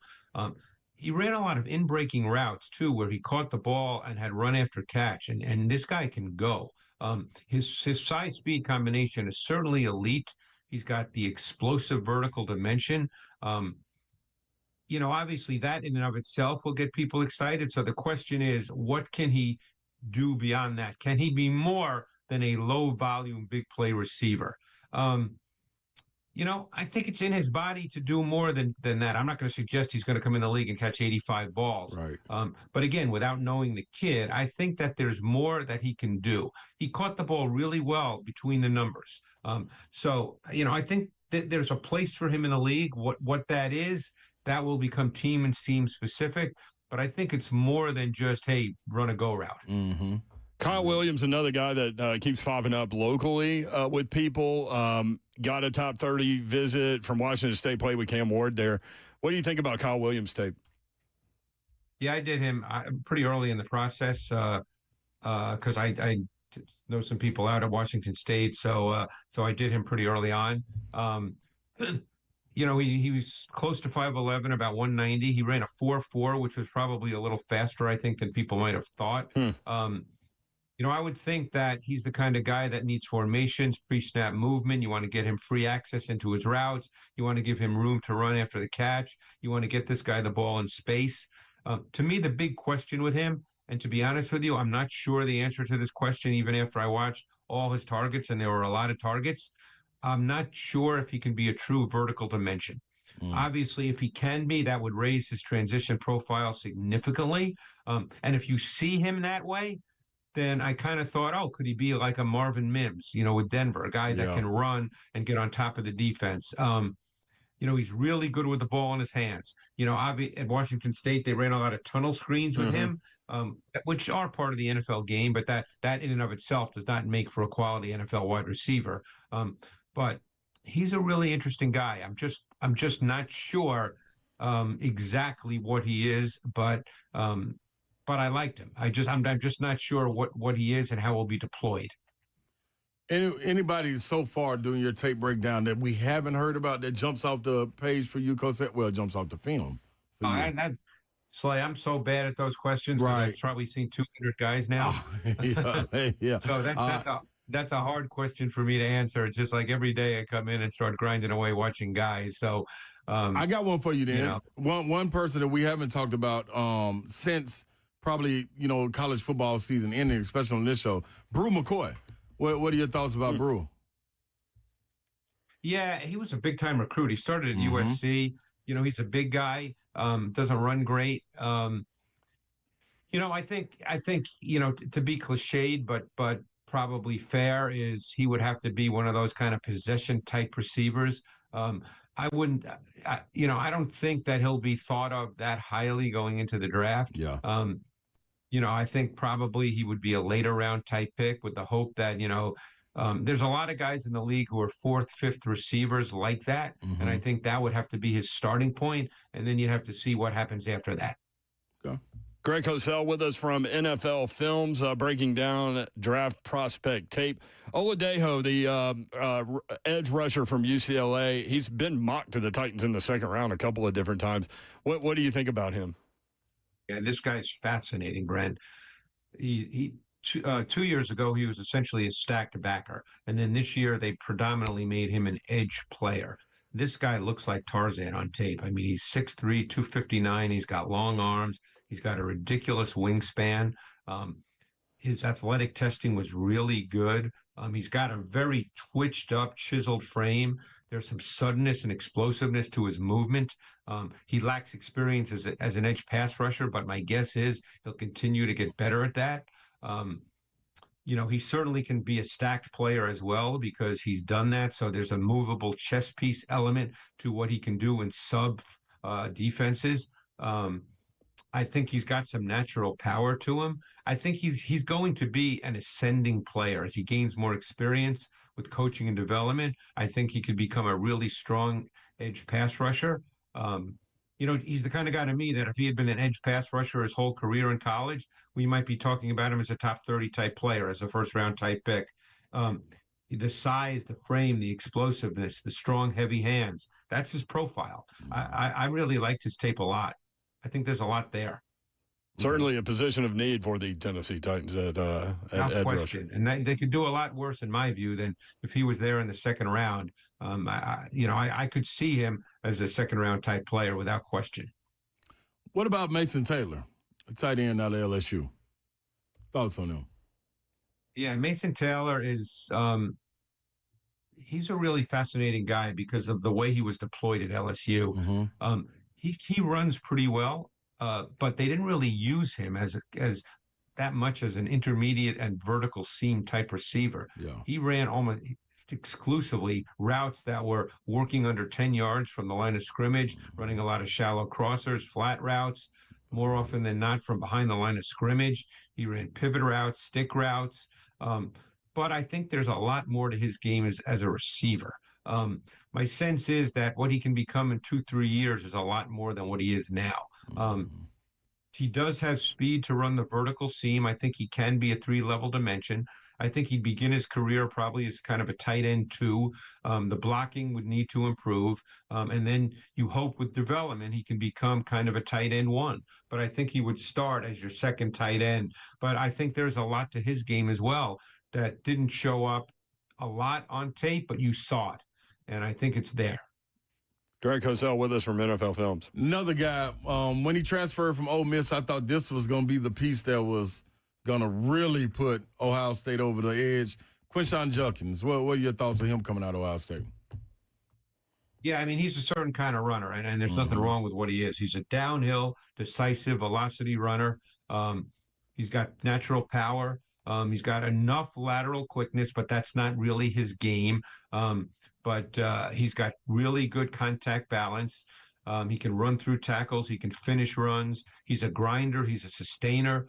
The term, I don't know if other people have used this term. I thought of it when I was watching him, that he has really good contact aggression, really good balance. There's a physical dimension to him.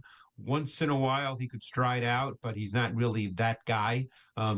So he's, he essentially has foundation-back traits in the sense that he can get hard yards. Mm-hmm. So now when people look at him, and he weighs 221, that's what he weighed at the combine. When people look at him, are they going to think, feature back? Like, do you draft him and say, okay, he can be our guy that carries, 17 to 22 carries a game? Yeah.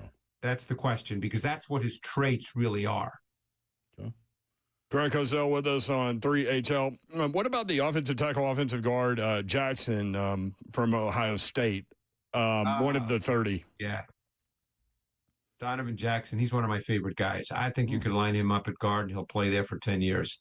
This guy's just a really good football player. And, he had to play left tackle this year because they lost Josh Simmons, who's also a really good prospect. But he ended up playing left tackle for probably 2/3 of the season, and he more than held his own. But this guy is a guard, and this guy's just really good. He came out of Texas. He was the #1 rated offensive guard in the country, and he was a top 25 prospect, regardless of position. This guy's been great from day one. He's got length. He's got leverage. He's got strength.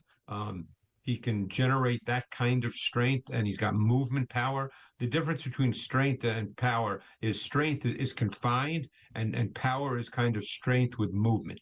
So, he's athletic. I think this guy has all the needed traits to basically step in as a day one starter, and you could just say, okay, we're good at that position. I really like this guy's tape a lot. We sure need some of that. TJ Sanders from South Carolina. What does his film show? Yeah, he's one of those defensive tackles. There's a ton of them in this draft class. Just a ton of them. And they're all a little different. That which makes it fun. He's got quickness. He's got acceleration off the ball.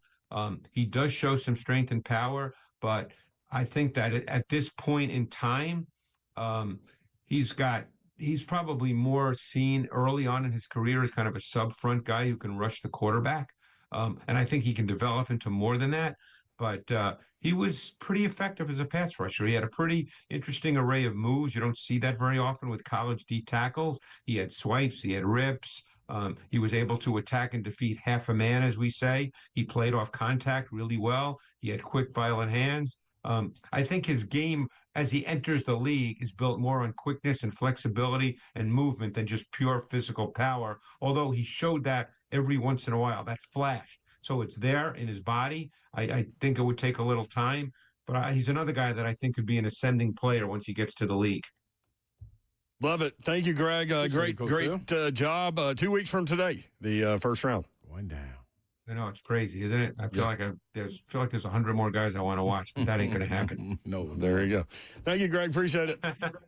All right, guys. Thanks. All right, Greg Cosell in the from NFL Films. We'll do another one with him. 2 more times. Yep. And we'll do one on draft day. And on draft day, typically we re-hit like the big guys. Yeah. So keep that in mind. Ricky on YouTube. By the way, you can watch the show live: YouTube, Facebook Live, Twitter, and Twitch. Twitch, please. Thank you, Slay. Ricky says, ton of defensive tackles in the draft. Could that spell a Simmons trade? We'll talk about it when we come back. Also, there is reportedly a high-profile player from Tennessee football looking around with the transfer portal coming up. We'll talk about that next. 3HL 104.5 The Zone.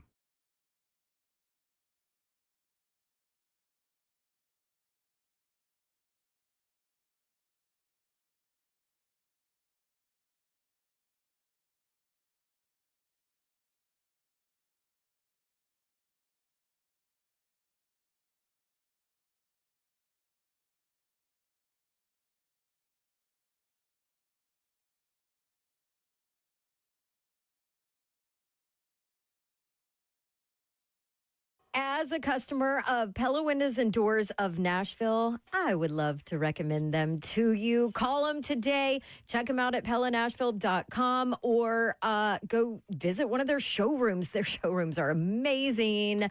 One in Franklin, 277 Mallory Station Road. There's another one in Hendersonville. That's their newest location, 256 East Main Street, right there at the corner of East Main and Indian Lake Boulevard. So you can just stop in there, check out all their windows and doors doors. And you might be surprised to learn how affordable replacement windows are from Pella Windows and Doors of Nashville.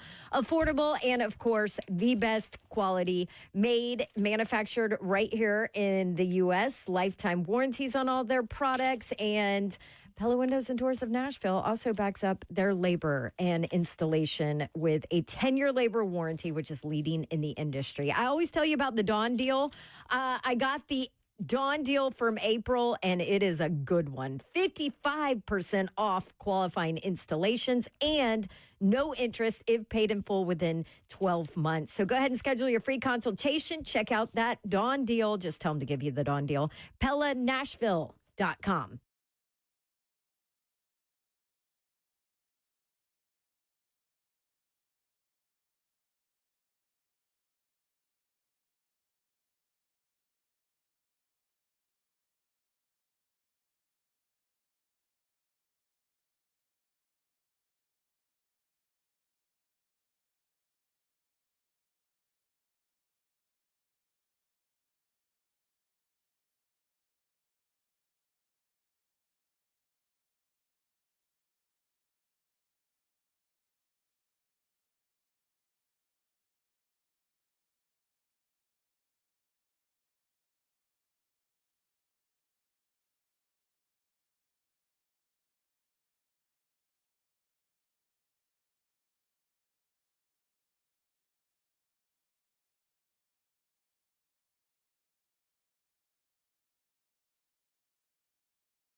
Tell 104.5, the Zone, Britt Doherty, Ron Slade on Davenport out hosting a charity event. Hey, Babsy. How you doing out there?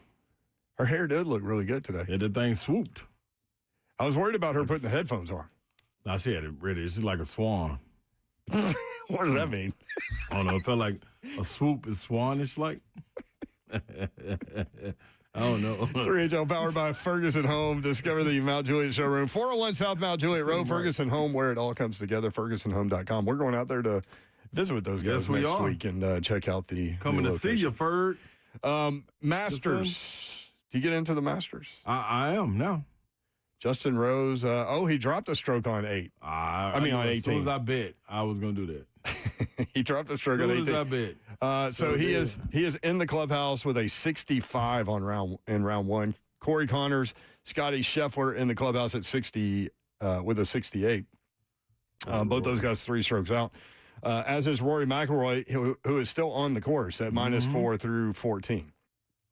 So we'll keep you updated. So when it says like what they're through, that's the hole that they're on, or that's the hole that they completed? Like completed. So he's on 15. Okay. Yes, sir. Thank you. You're welcome. Just trying to polish up on my masters. Reminder for you to watch Marty and Slay. Yeah. Marty and McGee. Slay filling in for McGee. That's right. Saturday morning, 6 to 9. Knock him down.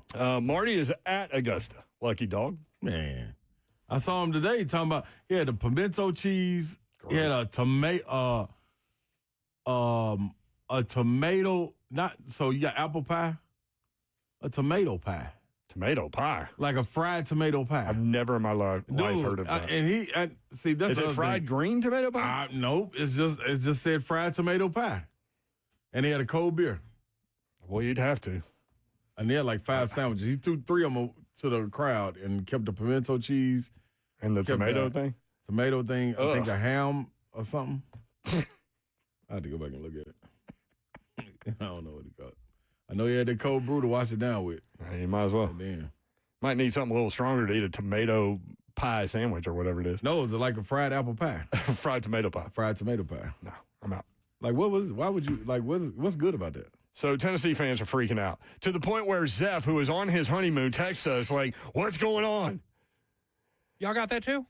Oh, yeah. Mm-hmm. Jackson producing. So there's a report out there that Tennessee quarterback Nico Iamaleava and the Volunteers are in, quote, active contract negotiations, according to On3, with Tennessee's orange and white spring game and the spring transfer portal window just days away.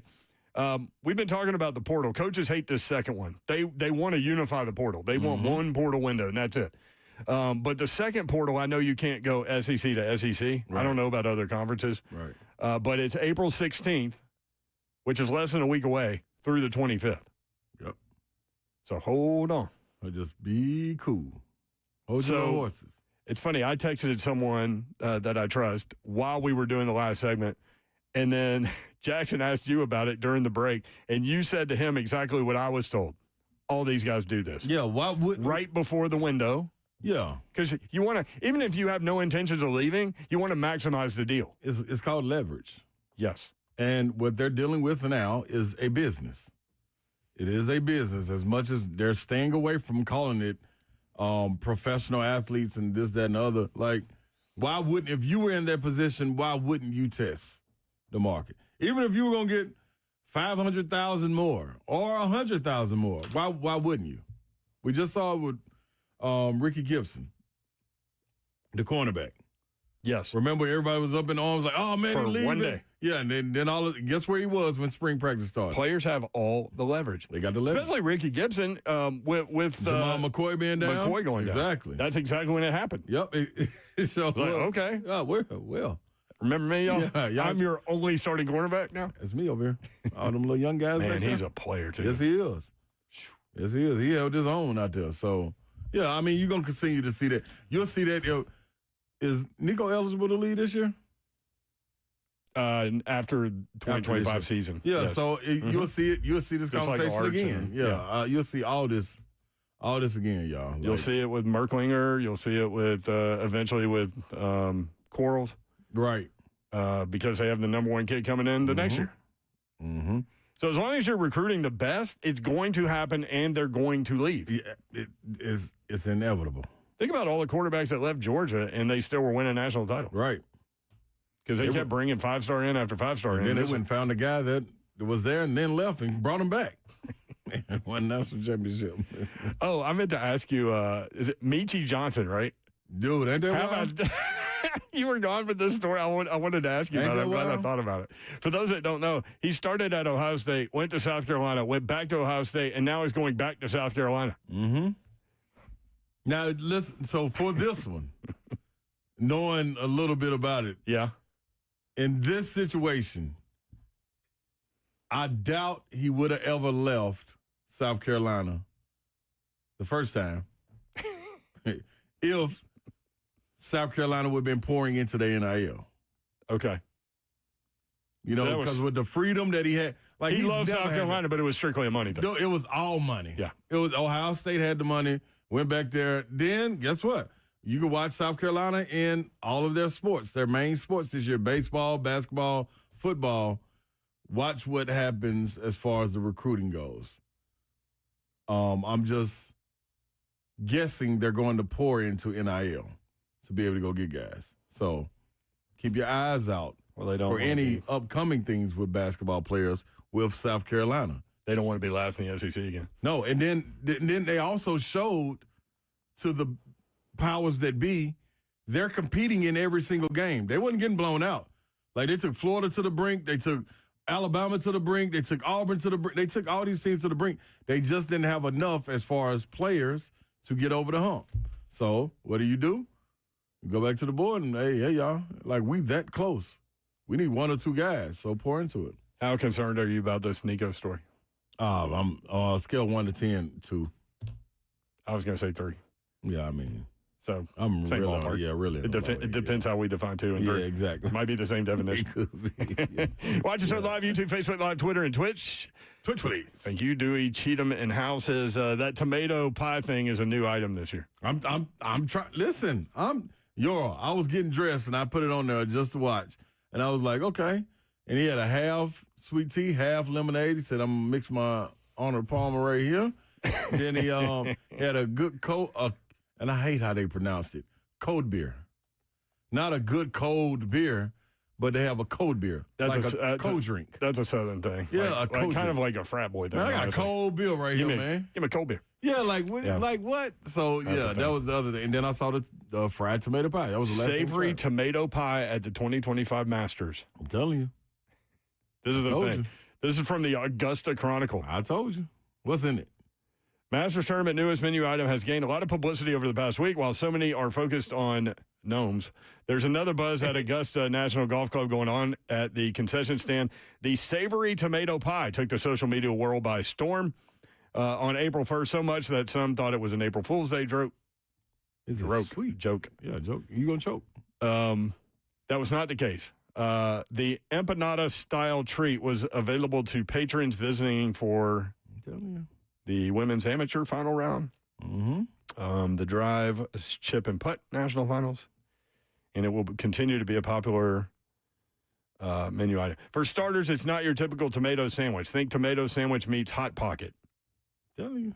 The pie comes in a rectangle-shaped container designed to retain the heat. Like a little apple pie. At first glance, this guy who reviewed it said it resembled an apple pie from a prominent restaurant chain. It looks like McDonald's apple pie. He described it as almost like a personal pizza roll. Okay. Okay, now we're going in a different direction. So they got a little cheese in that end. Yeah.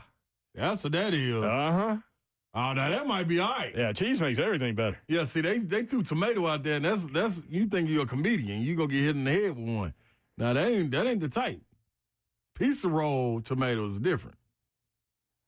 Oh, I said, chicken salad sandwich. What I got on at the Masters was the egg salad sandwich. I love egg salad sandwiches. Is that weird or not weird? No, I love eggs.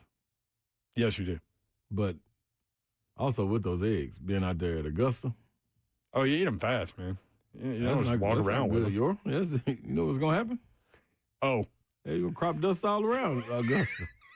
that ain't no good thing. Hey, man, better be careful. It's kind of stuff we're sitting over his shot, and I'm standing there, and he addresses the ball and then looks up like, damn. What is that? What just happened? Yeah, what bird died out here? Nope, just yours. This little egg salad sandwich. No, I didn't just have one. I had a bunch of them. With some brews? Yeah. Oh, yeah. It's showtime. Hey, boy. Ooh-wee. I know my little body. What was that Grateful Dead song? Shake It Down? Shake it down. That's what's going to happen. Oh, my God. 615-737-1045. Dawn's not here, y'all. No, she's not. We've got the economic impact numbers from the SEC tournament. It's astounding. Oh, wow. Next, VHL. If you want in, 615-737-1045. Maybe you've been to Augusta and want to tell your Masters story, do it. 615-737-1045.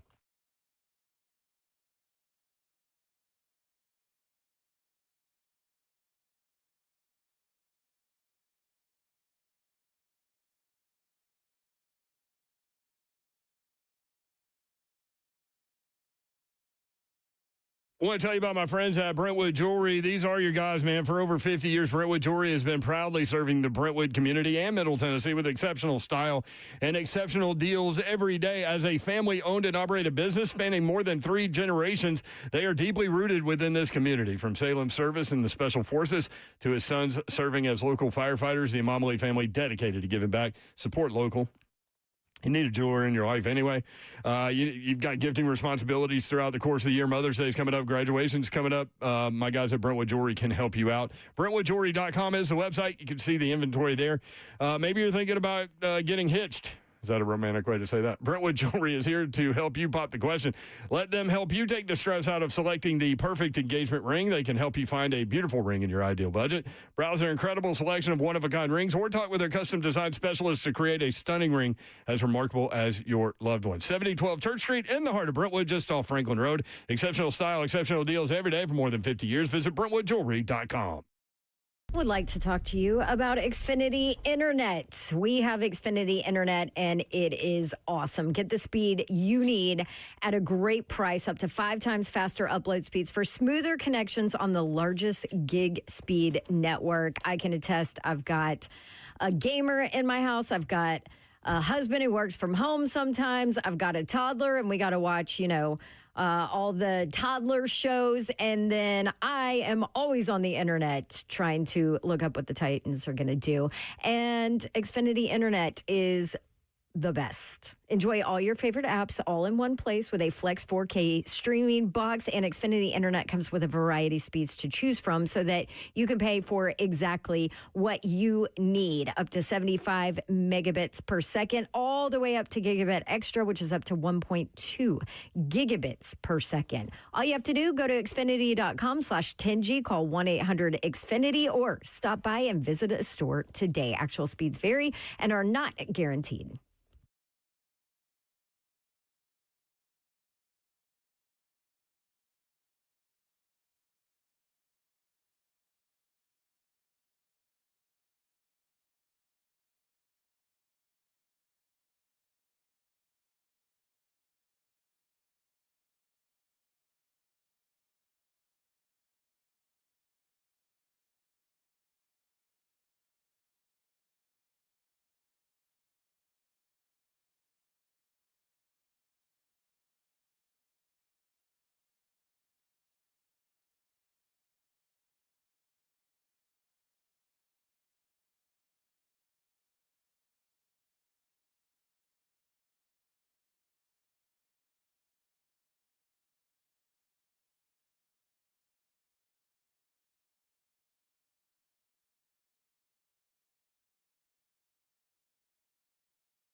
It is 5:04. Good evening from the 104.5 The Zone Studios. I'm Jackson Williams. Round one of the Masters is finishing up at Augusta National in Augusta, Georgia. And Justin Rose leading the way at 7 under par through his first round. Corey Connors and Scotty Scheffler both sitting at 4 under after their first round. Tennessee and Nico Iamaleava are in active contract negotiations ahead of the 2025 season, according to Pete Nakos. It is unclear if the negotiations will impact whether he enters the spring transfer portal. The Nashville Preds back on the ice after an overtime win on Tuesday as they host Utah Hockey Club at Bridgestone Arena. Puck drop set for 7 p.m. For all your foundation repair and waterproofing needs, visit USSTN.com. Breaking news at once on your home for the Titans and Vols. This is 104.5 The Zone.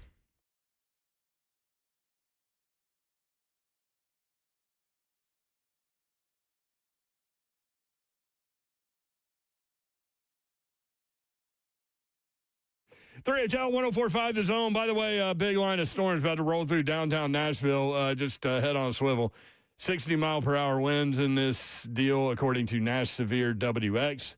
So there is a line of thunderstorms rolling through Middle Tennessee. Severe thunderstorm warning for Cheatham, Davidson, Dixon, Hickman, Montgomery, and Robertson until 5:15 p.m. Central Time. So this thing's gonna come through here very quickly. Yeah. Then a little update: Cheatham, Davidson, Robertson, Rutherford, Sumner, Trousdale, Williamson, and Wilson until 5:45. There you go. Just keep reading and you'll get it. Leland Statham with that one. Shout out Leland. And Davis Nolan, who's a big fan of 3HL. We appreciate him too. 615-737-1045. Talking about the Masters, if you want in. Justin Rose, man, he was at 8 under par when he hit 18. He bogeyed 18 to drop into 7 under, so he'll have to live with a 65 in round one of the Masters. Corey Connors and Scotty Scheffler at 4 under par. They are also in the clubhouse, 3 strokes back. Hatton at -3, Auberg at -3. Auberg is still on the, I guarantee I'm mispronouncing his name too, is still on the course on hole number 16, so he's got some room to maneuver. And then we mentioned Rory McIlroy was 4 under par on hole 15 until he shot a 7. Mm-hmm. The touchdown was good. Extra point was good. That was a Slay and Mayer type of hole there. What do you just get out of here? Except I guarantee you, me and you would have much more fun with our 7 than he did. Because there's probably some stogies involved. Most definitely. Music. All kind of stuff going on. Can you imagine they let us play? Yeah. Like, here's the entire field of the Masters, and then right at the very end, we'll let Slay and Mayer tee off at the end. Oh, this ought to be good. And we'll let them do whatever they want. And let Jim Nance narrate it. Yes. Talk about that one. Commentate that one, big guy. We would have the speaker on the back of the cart. Mm-hmm. We would be in a cart for sure. We're not walking. Walking for what? Ain't got nothing to do with us what y'all rules are. Maybe they should let us go first. That way we get in front of the field. Mm-hmm. And listen, still catch us. They should be. They need a little distraction. You know what I mean? Like let's incorporate something new. I think they got something like that called waste management. Plenty of allows the stadium hole. Mm-hmm. You can hear the stadium hole everywhere. But that's the thing about the Masters is you hear the roars from the gallery all over the course. Right. So you got to kind of try to figure out, okay, what hole was that? Who's on that hole? Like it's really fun. If you would like to share your Masters story, I kind of shared mine earlier. I have none. Yeah, it's fun.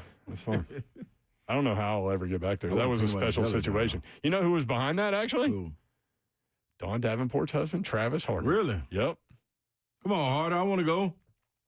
Well, he was working for a different company at that time. Doggone it. And they spent a lot of money. Yeah. So he was able to bring a couple of friends, and so they kept saying that I was on scholarship. I kept trying to buy things, and they were like, nope. That's good. That's a good thing. Right? Yeah. It's good to be on scholarship. Yeah, I want somebody to tell me no. It was like NIL all over the place. Exactly. Oh, I've got a picture of me in the green jacket. Not the green jacket, but a green jacket. I'll show it to you. 615-737-1045. John next up on 3HL. John, what's up? Yo, John. First time caller. Hey, man, what's happening? What's up, John? Okay. Oh, well, that's cool. John, you there, man? Got a bad signal, Yeah, John. I'm sorry. Hey, there you go. My bad. That's all right. First time caller. So We'll bet with you. anyway, I do business with Comcast, and I'm about to retire, but they called me up one day and said, "How would you like to go to the Masters?" I said, "Sure." That's a great phone call. Yeah, it gets better. And I said, "Where do I get my tickets? What day for it?" He said, "Saturday." I said, "Oh man, moving day." So then he says, "How do I get down there?" And he said, "I'm gonna fly you down on a private jet." No kidding. So 6 of us went down from Nashville on the private jet, and then we scattered during the watching the Masters. Then we went to a place called Berkman's Place. Have you heard of that?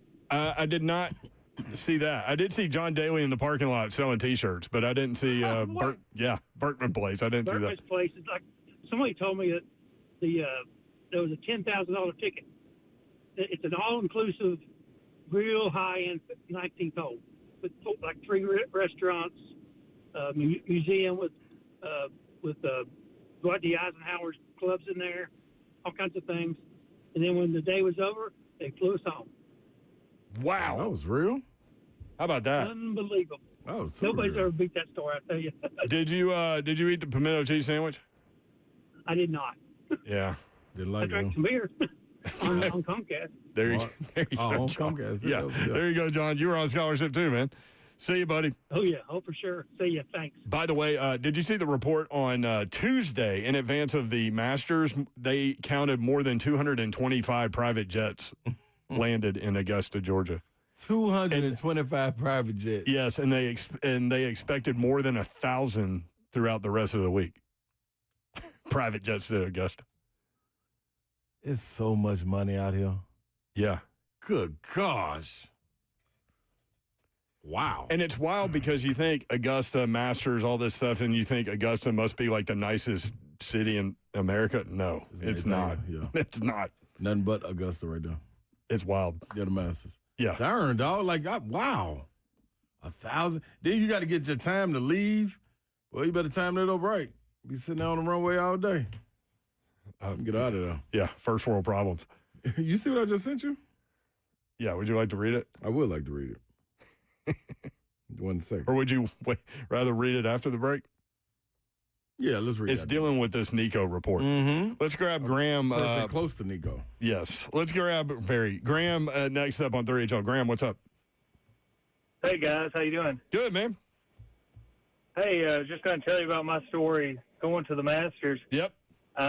One day I was sitting in my office and I was talking to my boss. I said, man, one day I'd really like to go to the Masters with my dad. And about 2 hours later, he came back in my office and said, here, you got 2 tickets to the par 3 contest. Oh, man. He had his tickets for sale and said, here, you can have them. So called my dad. That was Monday. We drove down Tuesday. I think we found the last hotel room in Augusta. It was pretty rough, but it was worth it because we were at the Masters and got to see Arnold Palmer, Jack Nicklaus, Gary Player, and everybody. So that's incredible. Real big time. Never thought I'd be able to do it, but boss came in there. Harry Tarpley Sr., he's passed on now, but he took care of me that day. Yeah, props. I'm going to tell you what, because you shared that story, I'm about to walk in there on our boss right now and see, since you raised the bar. I hope our boss can match it. If he Which got boss? somebody.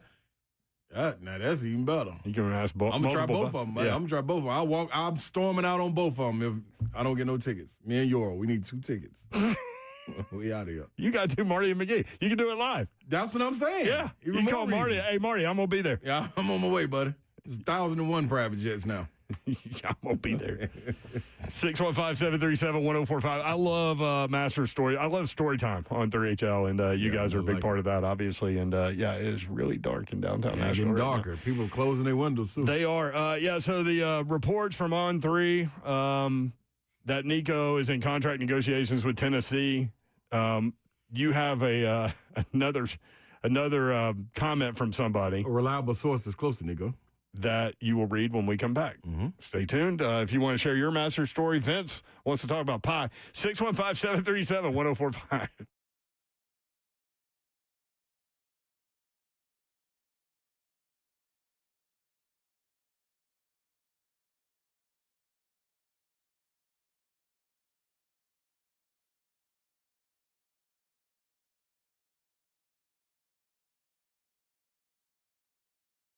What's happening, people? KellamStemCellInstitute.com coming to you with holistic stem cell therapy. Now, it's a lot of patients out there that have remarkable results, and they can't wait to share their testimony. I'm one of those when my knee was giving me problems, ankle as well, shoulder, and also hip.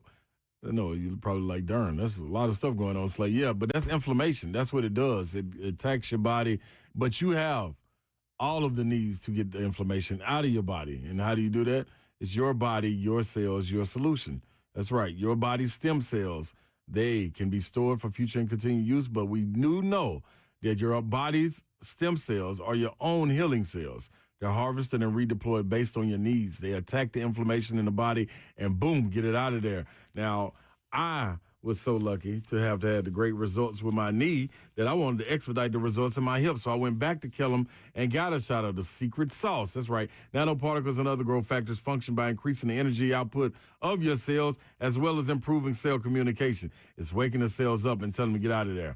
615-850-4415. 615-850-4415. Get your consultation today with KellamStemCellInstitute.com.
3HL 104.5 The Zone. Brent Doherty, Ron Slay with you.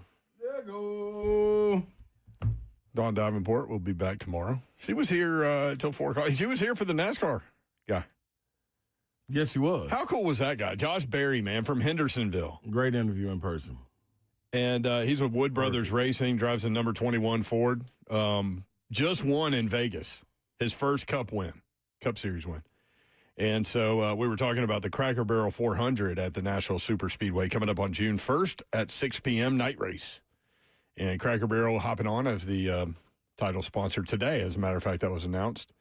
You can get tickets nationalsuperspeedway.com. But how crazy is it to think that he was in middle school with Joseph Newgarden? Yes. So you get a Cup winner and an Indy 500 winner that are in middle school together. Yeah. And he said they really didn't know each other that well. Like, they don't really keep up with each other. Was it a need? Not when you're great. But he was going to Vol State. He was working at a bank and trying to make that racing career happen. And they was like, darn. Yeah, he quit the bank because he moved to North Carolina to be a NASCAR driver. Like, what are you doing, dog? We want you full time here. As he said, it worked out well. Yeah. I would have picked that one. Yeah, so if you want to go back, you can hear that conversation where you get your podcasts or 1045thezone.com. Nashville Sports Count. We'll get back to the phones. We want your Masters story. And if you've got one, Steve has an interesting one, it looks like. It reads, Steve wants to talk about strip club Masters. I don't know what that means, but Jackson just threw his hands up in the air, and he's waving them. You just don't care. That's right. We will take it, 615-737-1045. But first, I mentioned this earlier, the Nashville Sports Council sent out info about the economic impact of this year's SEC tournament. So, you know, like when Bridgestone Arena was being discussed, like, hey, we need this building, this arena, and blah, blah, blah. And you know, some people are for it, some people are against it, whatever. But, like, there is, I mean, we're talking about 25 years later, this kind of economic impact for one event. Yep. The event generated $26.6 million for Middle Tennessee. 26.6. This tops the previous high, which was last year, $24.5 million. And the tournament is at least running through 2030 here. And that was without Kentucky playing on Saturday. That's right. 244,831 fans attended. Think about the hotels, the restaurants. Yep. Ubers. The taxes that are generated. Broadway having a ball. Because we pay for things through hotel tax on some level. So there you go. Yeah. Also this, Steeler defensive star T.J. Watt posted, then deleted. Did you see this? No.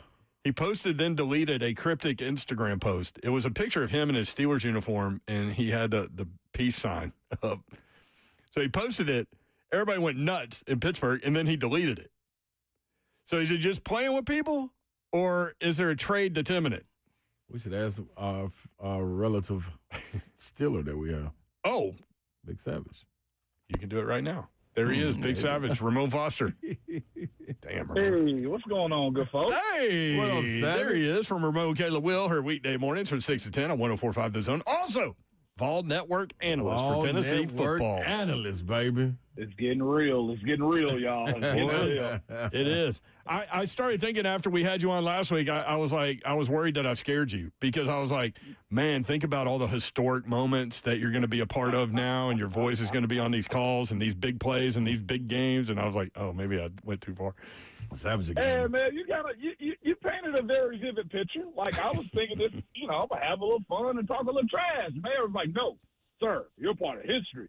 Don't sell me short, and you be there on time. I was like, okay, yes, sir, man. Yes, sir. Hey, like Joe Clark. Have you ever had the chance to go to the Masters? No, I have not. It's never been a real interest of mine until late. I was talking this morning. I went down a Masters rabbit hole, man. And, Tony, what is his name? Tony Finau? His wife. She posts a lot, and I didn't know who he was. Like, I didn't know who she was. Tony Finau. And I fell down the rich people. Masters like lifestyle. Oh my gosh! Y'all? Yeah, Slade was just watching a video where they were running down the runway and showing all of the private jets sitting there. Stupid, dog. Yeah, like Nike has a person there embroidering like personalized items for family members. Like The NFL puts on a real good show. I ain't gonna lie to y'all. They spoil the heck out of us. With Nike, I ain't never seen nobody in there with a sewing machine stitching stuff together personally. Okay? Right? That's I ain't next ever level. seen that. Yeah. That's next level. It's just like the private jets, the exclusivity of it. I saw Phil, you know I'm a sneaker guy, right? Shoes. Mm-hmm. Phil Mickelson has some custom-made Jordan 1s that are off-white.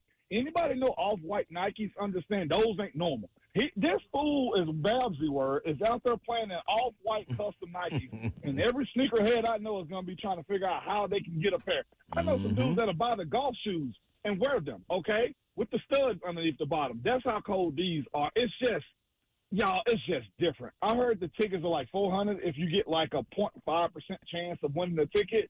But like on Ticketmaster, they're like $4,000 per. Like, I got a couple coins, but I don't know if I want to spend that much money for that, is all I'm saying. Yeah, we'll wait on that one, Savage.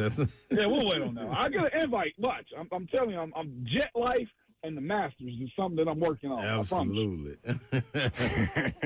So, well, maybe the Vault Network, Mike Keith might be able to hook you up, bro. I'm sure Mike Keith got Hey, listen, me and Mike Keith going to try to run the world is what I'm telling y'all. Savage, you coming with us? He ain't trying. Think I ain't when I am? He's going to run the Vault world.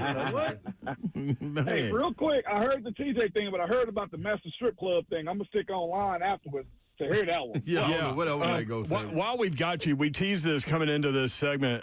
So there's a story on On3 about Nico in Tennessee being in contract negotiations. The second portal window is opening April 16th through the 25th, which would make sense because I talked with somebody who's like, they're all talking to people. Like, no big deal. Or maybe it is a big deal. Nobody knows. But, Slay, you found this?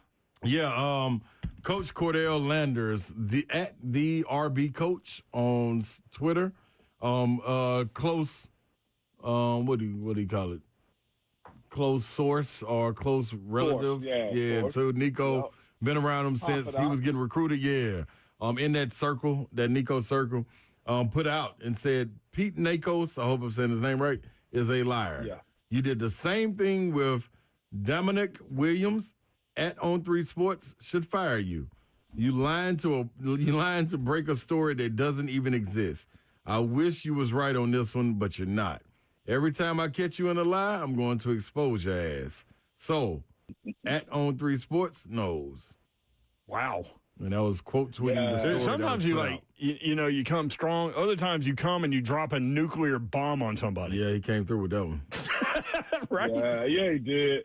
So what do you think, Ramon? I mean, we're going to see stories like this in advance of the transfer portal window, the second one, April 16th. We're going to see stories like this all over the country. Mm-hmm. Yeah, because the players and their representation got the teams by the cojones. They got them. They do. Like, they legit, like, they got them. If this had a broke 3-4 years ago with the introduction of like the NIL and everything else, being able to negotiate and transfer out, I'd have probably been upset. It's like, man, this is a lawyer there. It's like, you'd have heard me complain. Now, it's business as usual. It is. Like, legitimately. Yeah. There's nothing to it. Like, and here's the other part of it too. It's just like what T.J. Watt and Trey Henderson and everybody else is going through right now. He got paid.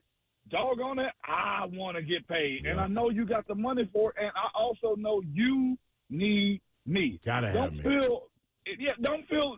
I'm telling you, don't feel any ill will towards Nico or anybody else that does this. Savage, I heard you speaking about it earlier, like Ricky Gibson. I'm going to be real with y'all. Going into my senior year, I had RJ, right? Me and my wife had RJ.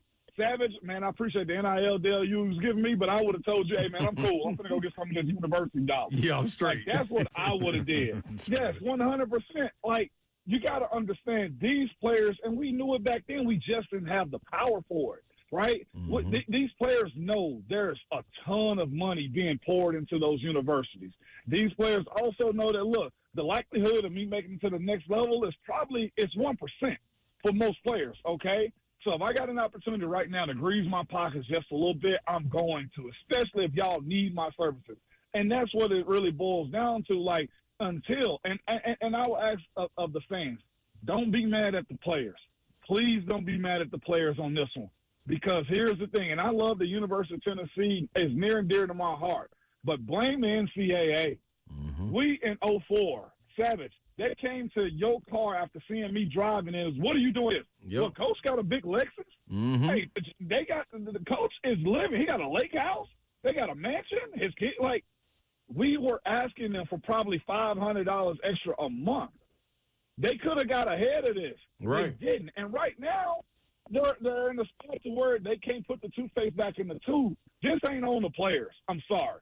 This is on the institution of the NCAA at this point right now. It's free enterprise. This is America.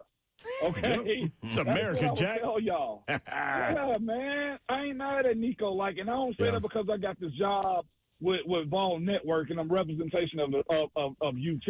Man, listen, Savage, and Mayor, I had to sit in Knoxville on Christmas break because I ain't have no money to go home. That shouldn't happen when I'm helping provide millions of dollars to this university through my sweat and labor. And you can say, oh, Moan, you got a scholarship. You got free education. Stop. Right. What's free education when I can't go out and get an internship to get some job, to get some job experience? Right? So don't be mad at Nico. Don't be mad at Ricky. Don't be mad at Boo. Boo Carter, they caused this, y'all. We asked them for potentially $500 to $1,500 extra a month when we know they're making millions. They did this. Right, and I even think we're beyond all that reasoning. Like, I just think I think people should just understand, like, this is what it is. This is what it is. Like, these guys have the ability to negotiate on behalf of themselves, and they're going to do it because you want to maximize your dollars. It's just like if you were in the business world. It's no different. You want to maximize it. So if I'm Nico, maybe I don't want to leave Tennessee, but I do want to maximize my revenue. Right? And so you've got the window coming up. So have your representation, reach out, and find out what the maximum number is. Here's the other side, too. Nico may have not even known this was going to happen. Right. That's true. Right. That's a great point. It could just simply be his representation. Yeah. Like, it could just that because they have the choice to do that. And then the other part of it, too, is, like, agents talk. Like, players talk in the locker room. That's one thing about the NFL that we have. Like, when you sign that contract, hey, you locked in. It was fair at the time. You at least got to wait 3 years before you come back to the table. There are no parameters in place that says you can't do that. And then on the NFL side of things, if a player says, well, I'm going to just sit out, well, the league or the team take that money back. Like, teams in college, they don't have any protection behind that. Nico could legitimately, like jump into the portal, and there's nothing Tennessee can do about it, right? But so that's why I say, like, blame the NCAA for this. This ain't even on the guys at this point because – if I could have got an extra $500, boy, I was running with it. Instead, I had to go to the bursar's office and get a $500 emergency loan. And they wanted that back. I'm telling you that because I went back to school to go get my degree, and they went down to the bottom of the bursar's office. It wasn't found in the computers. They had to go in the old school file cabinets that they had underneath the building and go in there and find where I owed from the bursars for getting that $500. And when you look at it, all we was asking, we was getting $3,000 for a Pell Grant. If you qualified for it, you might not even qualify for it. If you qualified for it, and that was $1,500 each semester. Dog, we was just out here asking for $500 or $1,000 more, and we would. You know how happy we would have been with $2,500 each semester. Not $1 million. Like now look where it is. So it's back pay. That's all it is. It's back pay. They're getting it. And we get none of that, Savage. Zero. For your efforts, though. I appreciate you. Big Savage and Remote Foster with us. You mentioned T.J. Watt. He posted then deleted a cryptic Insta post where he was in his uniform, posted a peace sign, and took it down. Does that mean he's just playing with people, or does that mean that maybe there's a deal that's close? It's a deal that's close, I think. And I think that was T.J. and probably his negotiating team getting close. And the Steelers are probably just trying to justify what they are and how much they want to spend. If they're smart, they beat Trey Henderson and force Cincinnati to overpay again. That's the way I look at it. Like, looking at what Myles Garrett got, TJ's also been Defensive Player of the Year, too. It's another one of those leverage pieces right there, man. Like, the league, as far as, like, the players, they don't really go into town until, like, April 20th or whatever the case may be. So there's time to get all this stuff done. It's just that you want to get these deals done now because again, like TJ knows gambling is paying big time into the NFL. Like retired players have recently gotten a bump in their pension. Like I got a bump in my pension because of the amount of money that the league is making. So players know that, so they want a piece of the pie. Guys, by 2027, the league minimum is going to be $1 million. 10 years ago, to know how long ago it was for me, about 13 years ago for me, the league minimum was $405. Okay? Like, there's a lot of bread being spread out right now, and these guys know that too. And you also want your justification for your services. TJ is one of those types of guys, man, so you got to go do that. I'll say this. What I know about TJ, this ain't his style. This is probably like, okay, I'm a nice guy. Yeah. Well, guess what I'm going to do? I'm going to get this fan base going because I do know this. Social media pressure is a thing. Think about how Nico's got Vol Nation right now up in arms a little bit behind the idea that he's renegotiating. It didn't say Nico was hopping in the portal. It said he's renegotiating. You know what I'm saying? So that's the side of it, too. Like, there's a few amount of players that are allowed to do these types of things, and ones that do, they do. Like, Savage, like, I know you know a little bit more about it on the women's basketball side. Apparently, 25% of all women's college basketball team is in the portal. Savage. What percentage of that 25 is probably going to get signed? That's right. Less than 5? Yep. It's nuts. Like, everybody don't possess that power. But when you do, you take advantage of it. And that's until Congress does something. Yeah, you got to, man. Like, and that ain't no diss to women's sports. If y'all listen to me, y'all know I love women's basketball and women's sports in general. It's just the reality of the situation. Not all them girls that hopped in are going to get those same opportunities as what is the Kaylee Van Litt, right? Nobody's going to get that. Or the twins in Miami. Nobody's going to get that type of cachet when it comes their way. Right. Cavender twins. Haley Van Litt. She's going to be in Sports Illustrated swimsuit issue. You see what I'm saying? Yo, there's so many people on here. Like, I'm looking at this now just from this is crazy. We're going to have so many stories between now and then. But what happens to the education part if it really does mean that much? Because if there was a promise to the players that, hey, we got your education, well, if that's the case, then the ones that are stuck in the portal, can they go back to that university? That was always a red herring. Yeah. And everybody knew they weren't going to class. And I think one of the funniest things was after the Florida Gators won the championship, they went around the locker room asking, hey, man, what class you got to go back to when you go back on Monday? And I mean, if it was 9 of them that were interviewed, Thomas Houck knew he had a biology class, and he said he ain't going. The other eight said, man, 2 of them, Elijah Martin said, man, I'm a grad student. I ain't going back to class. The rest of them all said, man, it's online. I ain't even thinking about going to no class.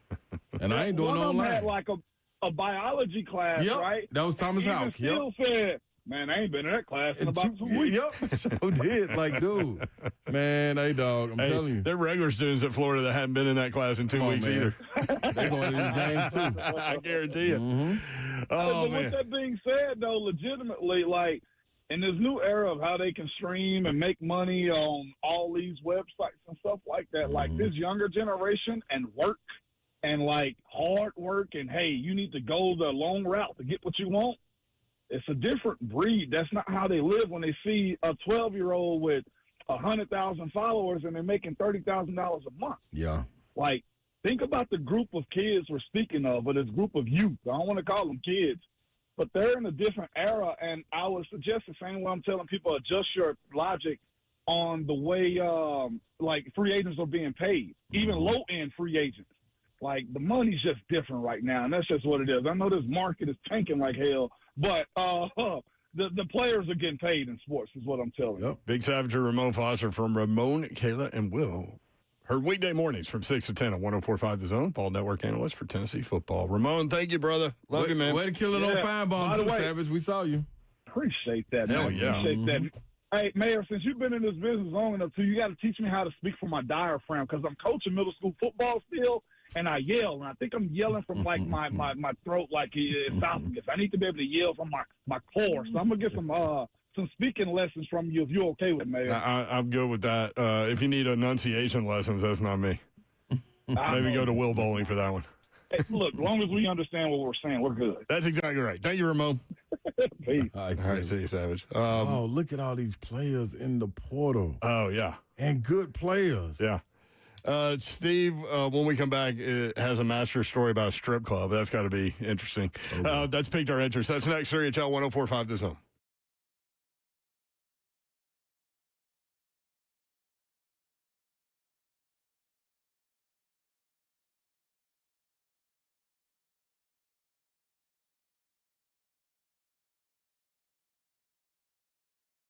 I want to tell you about my friends at Ferguson Home. All of our friends at Ferguson Home, they are the presenting sponsor of 3HL, and we certainly appreciate them. Perfect company for us and for you. You can check them out right now. Online, FergusonHome.com. Bring your vision to Ferguson Home, where it all comes together. They've got the new showroom in Mount Juliet, South Mount Juliet Road. Also in Nashville on Powell Avenue. New Salem Road in Murfreesboro, West Dunbar Cave Road in Clarksville, Lovers Lane at Bowling Green. Hinkley Lighting, inspiring radiance in 2025 with exceptional lighting and ceiling fan products that are superior in design and quality. One of the elements of their inventory that you will find, FergusonHome.com. For those contractors, interior designers, and multiple project managers, discover a new way to shop at Ferguson Home. Stop into the showroom and see and feel what you're looking for before the installation. Ferguson Home has the largest selection of products and the top brands to help you finish with a finished product that your client will love. Bring your vision to Ferguson Home, where it all comes together. FergusonHome.com.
3HL 104.5 The Zone. Christopher Cross, really? You're dancing to Christopher Cross in there? This is not your generation, Jackson. It's fire. You ever seen Anchorman? Of course. And I like Christopher Cross, but it's actually older than me, but I like him for sure, but I didn't count on you playing it. Man of many tastes. I'm on the run, no time to eat or sleep, I think. Yeah. Free again. 615-737-1045. Vince, next up, wants to talk about pie. Is that right, Vince? Yes, sir.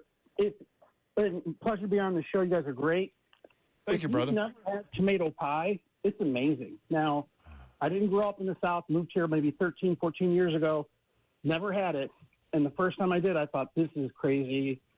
I mean, it's only in the South they can take sliced tomatoes, put it in a pie, and call it tomato pie. But if you make it right, it's really good. If you make it with ripe sliced tomatoes, ranch dressing, a little sour cream, and bacon, smoked Gouda cheese, and you layer it in a pie and bake it off, it's amazing. See, once they started, that sounds good. They just called it a tomato pie at the Masters, but once we read about it, we were like, oh, this has a little more to it than tomato and pie. I'm a pizza lover, so that's right up my little alley. Thank you, Vince. Appreciate it. Once you put cheese, I'm not a Gouda fan necessarily, but once you put cheese in there. You know what I've become a fan of? What? Feta.